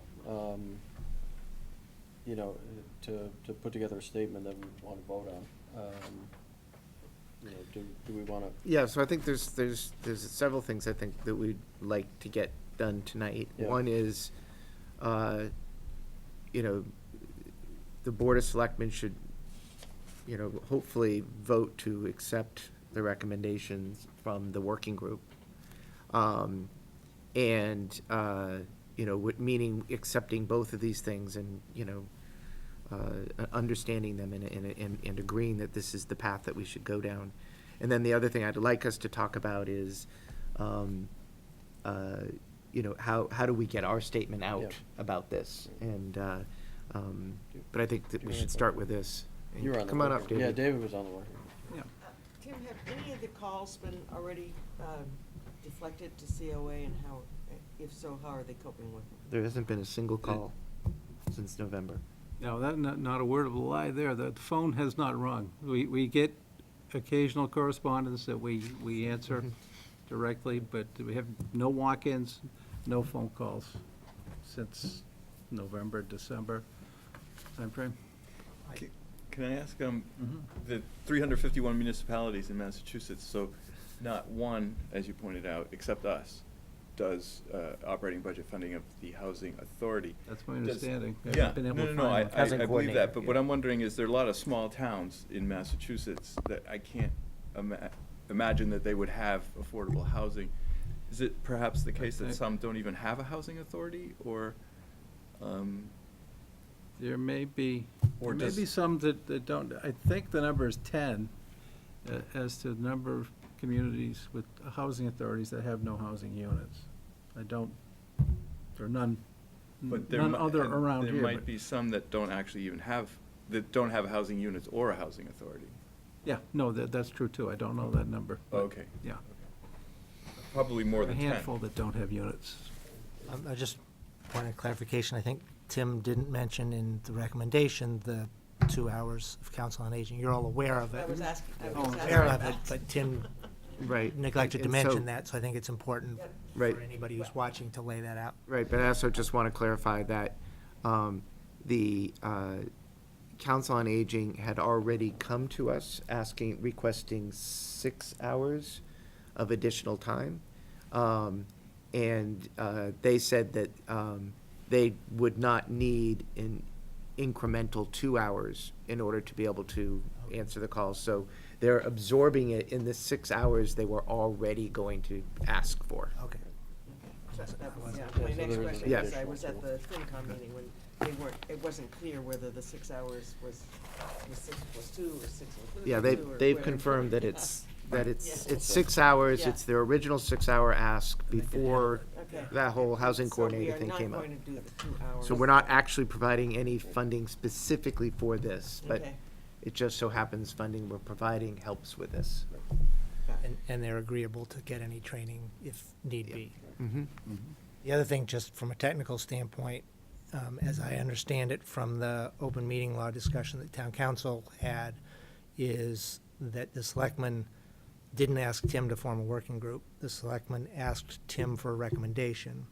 Tim independently decided to form a working group. That's sort of the way that it's No, not that's- something that's that the accurate, yeah. selectmen have formed. No, that is how it So that evolved. Tim formed, and so that working group made its recommendation to Tim, and so it's really just Tim's recommendation that you are accepting. since the working group Okay, I isn't said the working reporting to group. you, Yeah, the working that- group's yeah. reporting to Tim, That's because a he good point. formed it. Which is why he did the whole intro. Exactly. Right. And put together the. I just think it's important to remind ourselves of that going forward Yeah, as that's well a good when these point. things, Important when these mechanisms things are that we set need up. to learn how to use. Yeah. And we want to use it correctly. Right. For, in terms of, just for what it's worth, in terms of town meeting, my recommendation would be that the selectmen have a statement. Well, first, I assume that what Wayne would do is he would ask any boards and committees that have a position on an amendment, in this instance, because the amendment will be known in advance. And so the selectmen would state their position, and if the trust can meet, the trust would state its position. I think it might be appropriate for FinCom to state a position on it, not so much on the merits, but more on the process.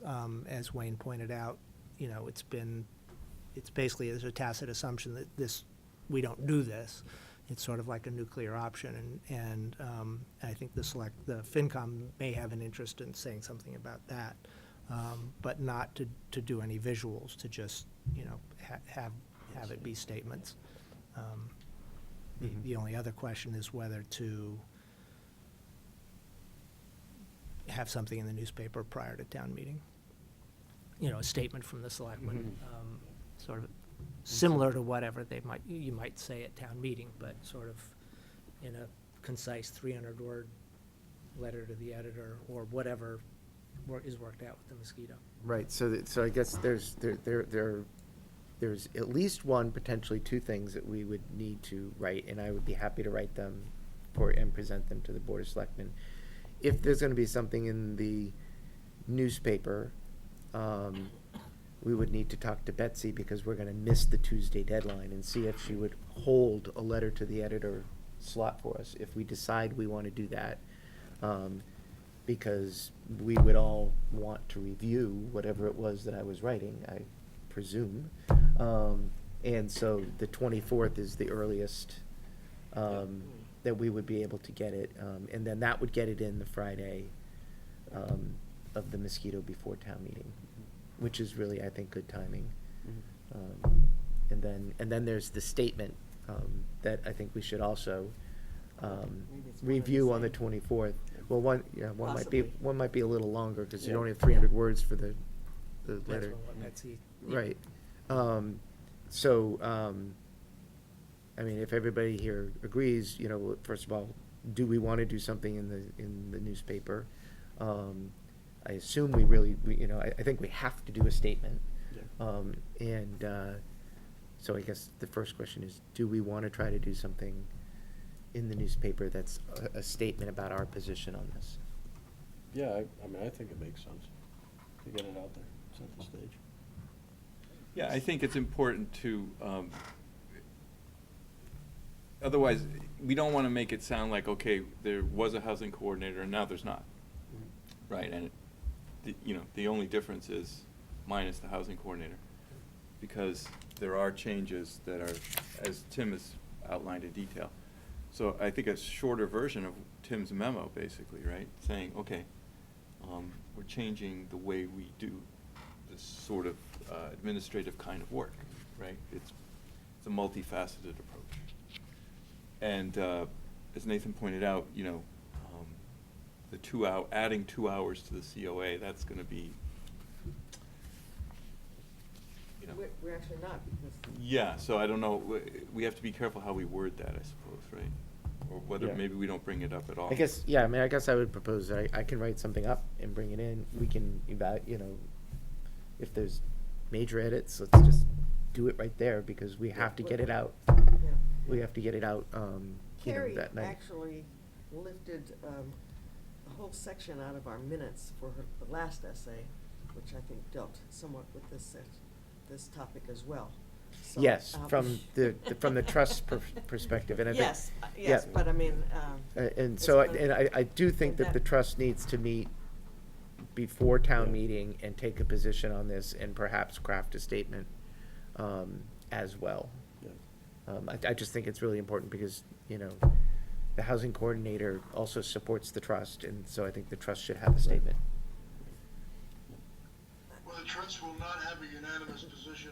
No. just so you know. Yep, that's, Yeah, no, but that's, that's not. that's the- understood.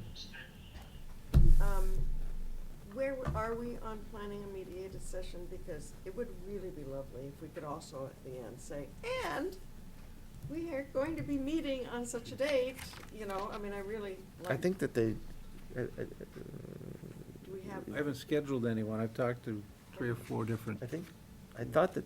vendors. I figured we thought were waiting told until to- town meeting I was. thought we were told to wait until after town meeting. Yeah. That was what the other I think guy that's- said, yeah. that's it.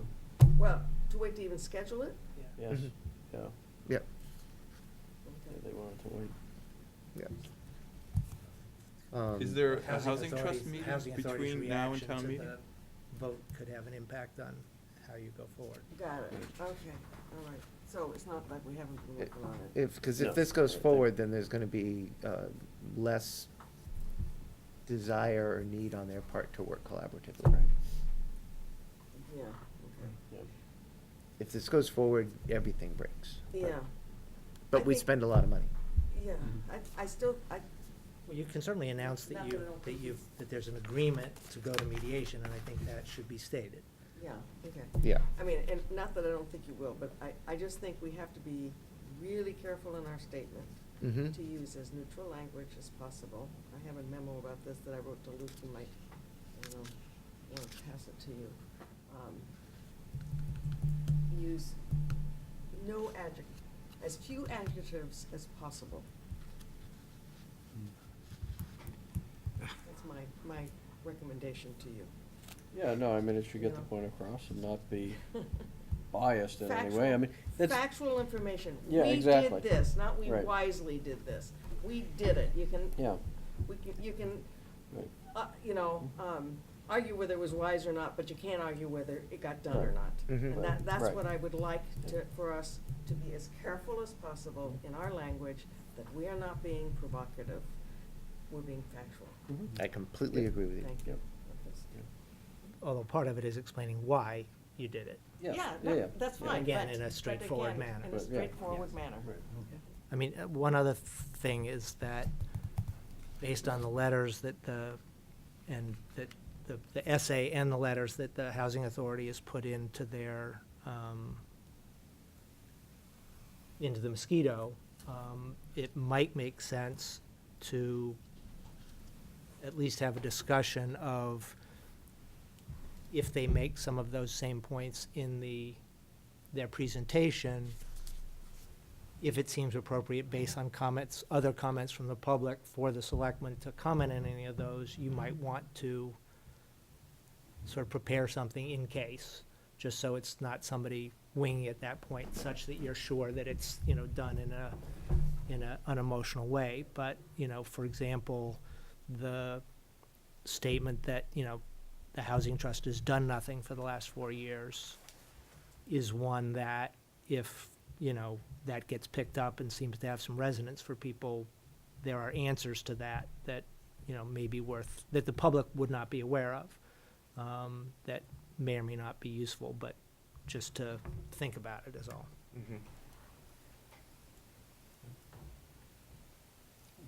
Yeah,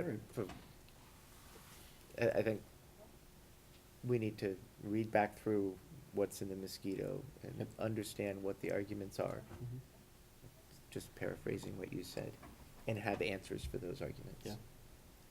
And, If the- need be, yeah. yeah, and if it seems appropriate, you know, we don't wanna get into an open fight No. at town meeting. No, I mean, that's. But if there's a clarifying point that we can make, we should make that point.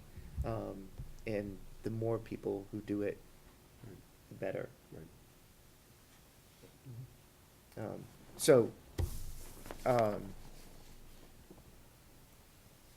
what Tim's memo is saying is, David went through every single thing that they gave us that they were required to do, and we found a home for it.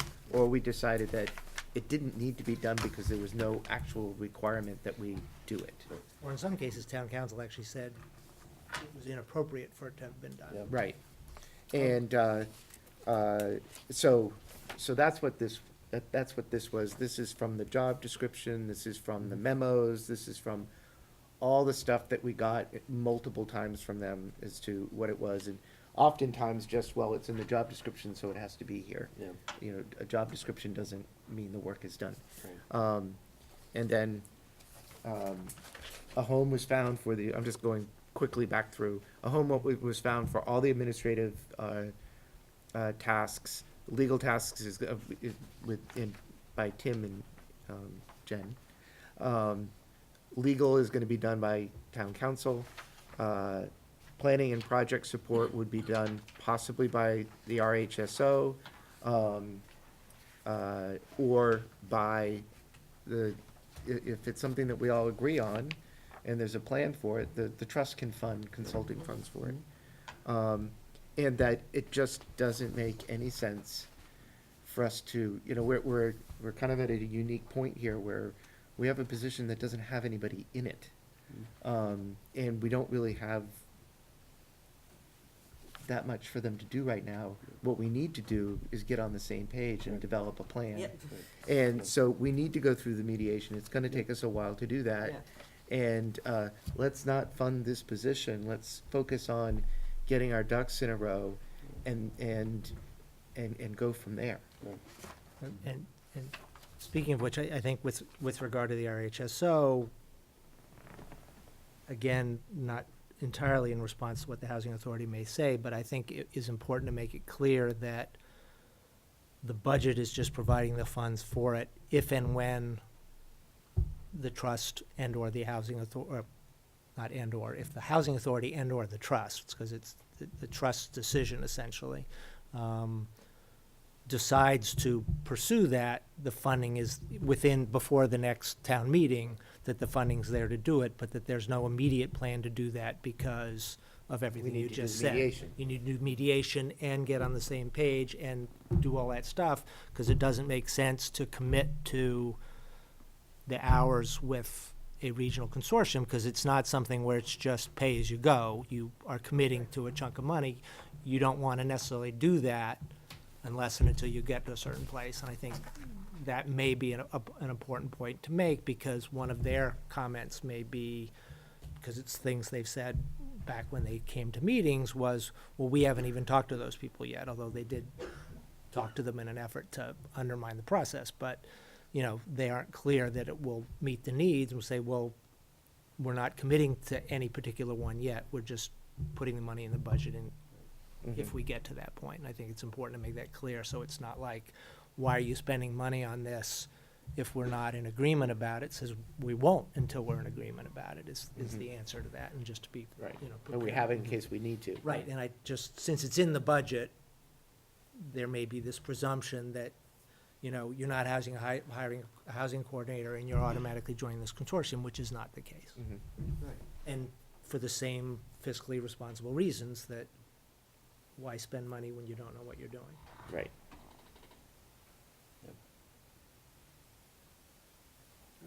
Okay, so Last is year at there, this time, you talked them out of, it was the same conversation, over the cutting the hours, they were gonna go to the floor, have the fight on the floor.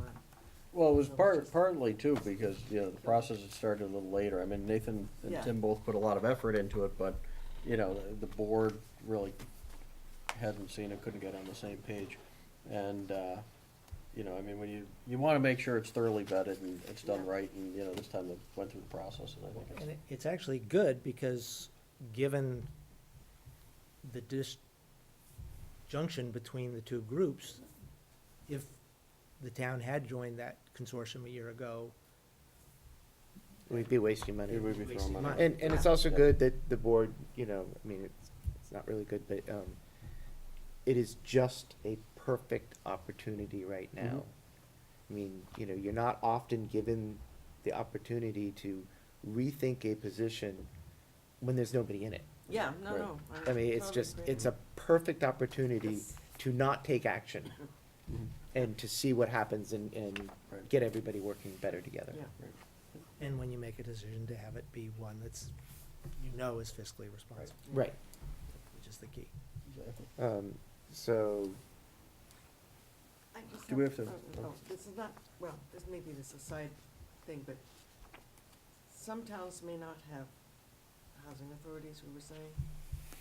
What, I mean, Right. how does that, Wow. how does that happen? Were they dissolved? Were they never formed? They were never Never formed. I mean, formed. Just Yeah. never formed. you have to, the statute establishes the town's, the process to establish one, but you don't have to. It's Yeah. like So I guess an that- awful lot of things in the statutes.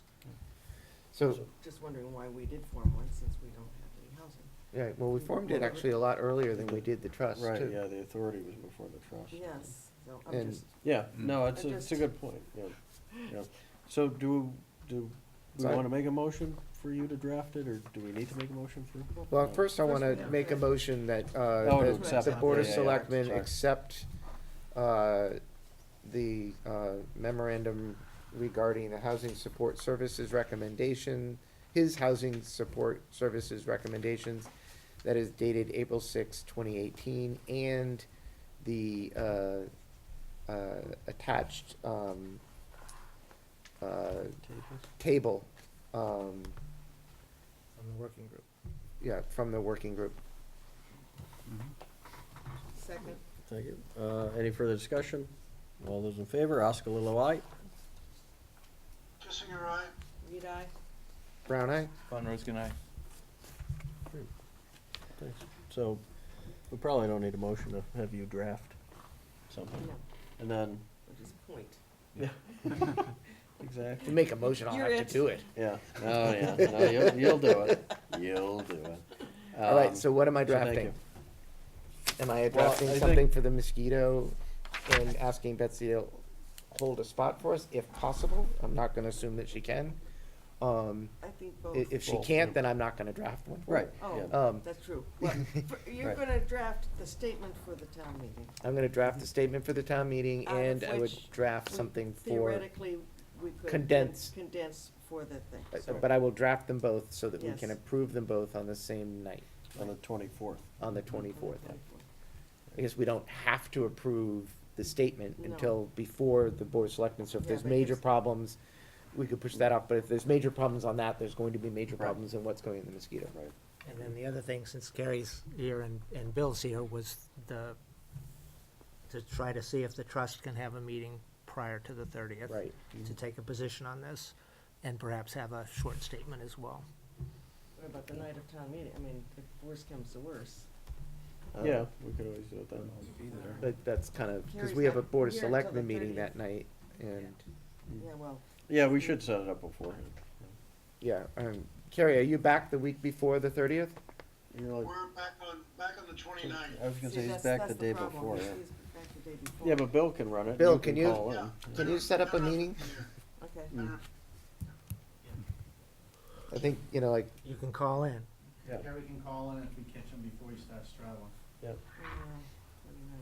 Yeah, and so, Boy, you so can FaceTime. it wouldn't be on the 29th, I think we're talking about, like, Oh, you I know, see. Yeah, either next week or the following week. Right. Next week I'm in California. nice. Well, you can I Skype. have to get No, ready. the for The that. trust meet before the selectmen's meeting on the 24th, as you used to. Yeah, I would think so.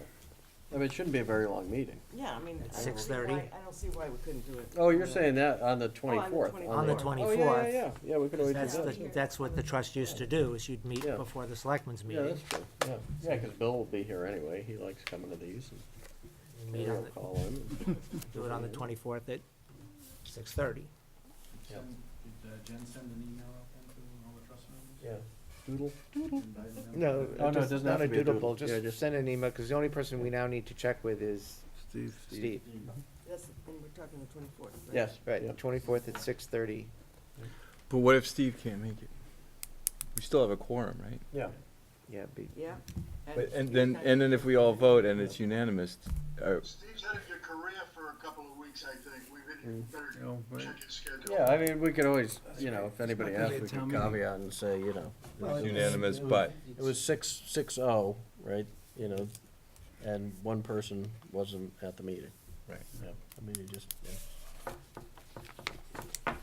It'll be 6:30. Yeah. Okay. Yeah, and maybe if we could, yeah, get that email, that'd be good, because then I What can put it email? on my calendar. That it's Oh. on the 24th, because I will forget. Yeah. Thank you, David. Yeah, thanks for all your Yeah. help with Thank this, you. David. It's been great. Going home to make dinner?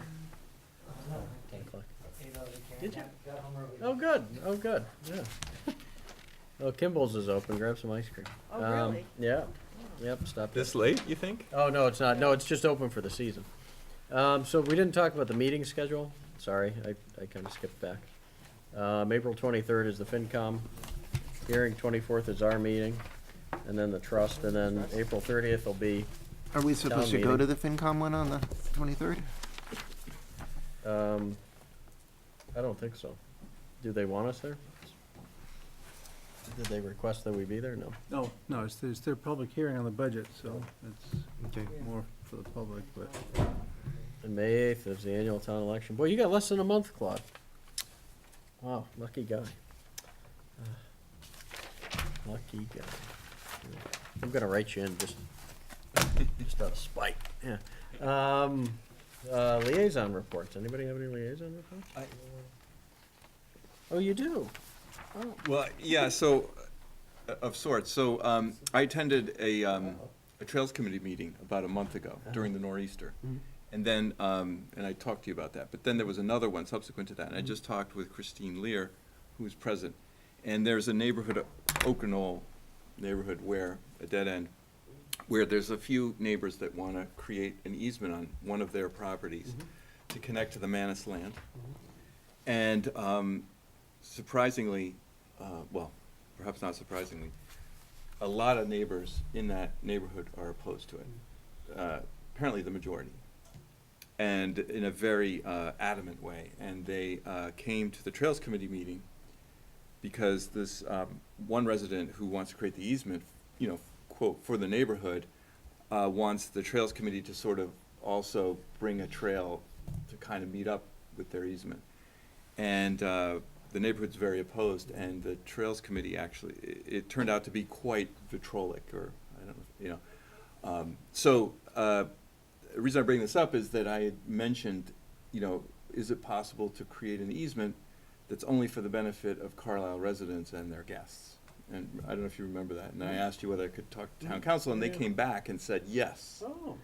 It is, but, you know, enforcing such a thing is not easy, but there's no legal impediment to having that. So I tried to indicate, you know, there might be ways to, well, certainly this neighbor could create the easement just for the few neighbors that want it, and say it's, you know, or informally say that they can use it, et cetera, et cetera. Anyway, it's just interesting that, Do that anyway, they just give yeah. them permission to. Right, I don't know. yeah, if someone well, else just go there. yeah, but the neighborhood is, I think the neighborhood's more upset that the Trails Committee wants to make some trails on the Manus land. Oh. Because then people from the Manus land, you know, who are coming in from Rutland Road could potentially. How dare those other Carlilians invade their So, space? but I'm just saying that, you know, in spite of my effort to sort of promote the notion of trails, I just want to make you aware that there is, you know, at least in some cases, substantial pushback in some neighborhoods. Yeah. So it's not an easy thing. Right. It's not a universally held, you know, I have gotten support. People, based on my letter, you know, contacted me and said, oh, it's a great idea. But I think one may find that there's a larger constituency that is kind of adverse to it. So that's my little report. Yeah. Great. Thanks for following up on that. Nathan? I don't have anything that I haven't already said. Yeah, I don't have anything. I think one thing that we should bring up is that we're negotiating, we've started the negotiation of Tim's Yeah, Tim's and contract, Chief and Fisher's. Chief Fisher's contract, and the school one is ongoing. Oh, okay. So I think we should, you know, once we get a little more settled, probably just after town meeting, we should set up an executive session to discuss those three. Right, and, Yeah. and the priority order is Tim's and then Chief Fisher's, Right. because Yeah. Tim's this is, Tim's is this year, Chief Fisher's is next year. year. Right, yep, yeah, so, but those are just in progress. I don't think I've got anything else to report, so, I have nothing. good. Carrie, have you been to any meetings? Good, Nothing here, thank you. all right, okay, so now the minutes that, That's what it's funny when you don't know reading. So, yeah, are these the minutes that I Yeah, Okay. yeah, there's the set that you critiqued. Okay. So just to let everybody know that the section that I edited was just the section on, The housing. the housing. Yep. And Carlisle Housing Authority? Yeah. That's the section, and, I can pull it up in red line if anybody wants to see it.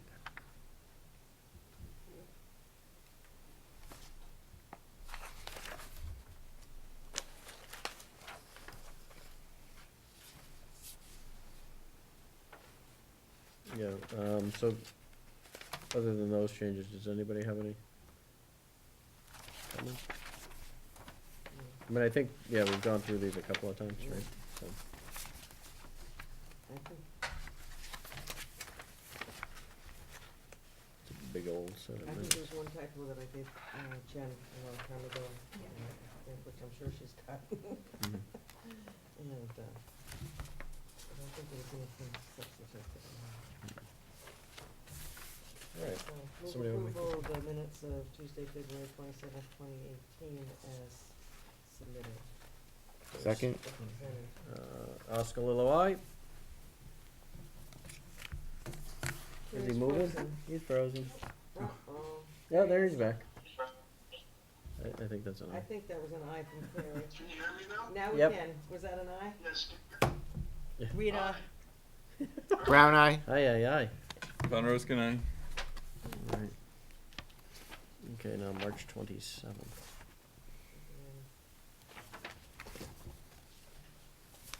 I move the Board of Selectmen approve the minutes of Tuesday, March 27th, 2018, as presented. Is there a second? Second. Any further discussion? Oscar Lilo, aye. Singer, aye. Reed, aye. Brown eye?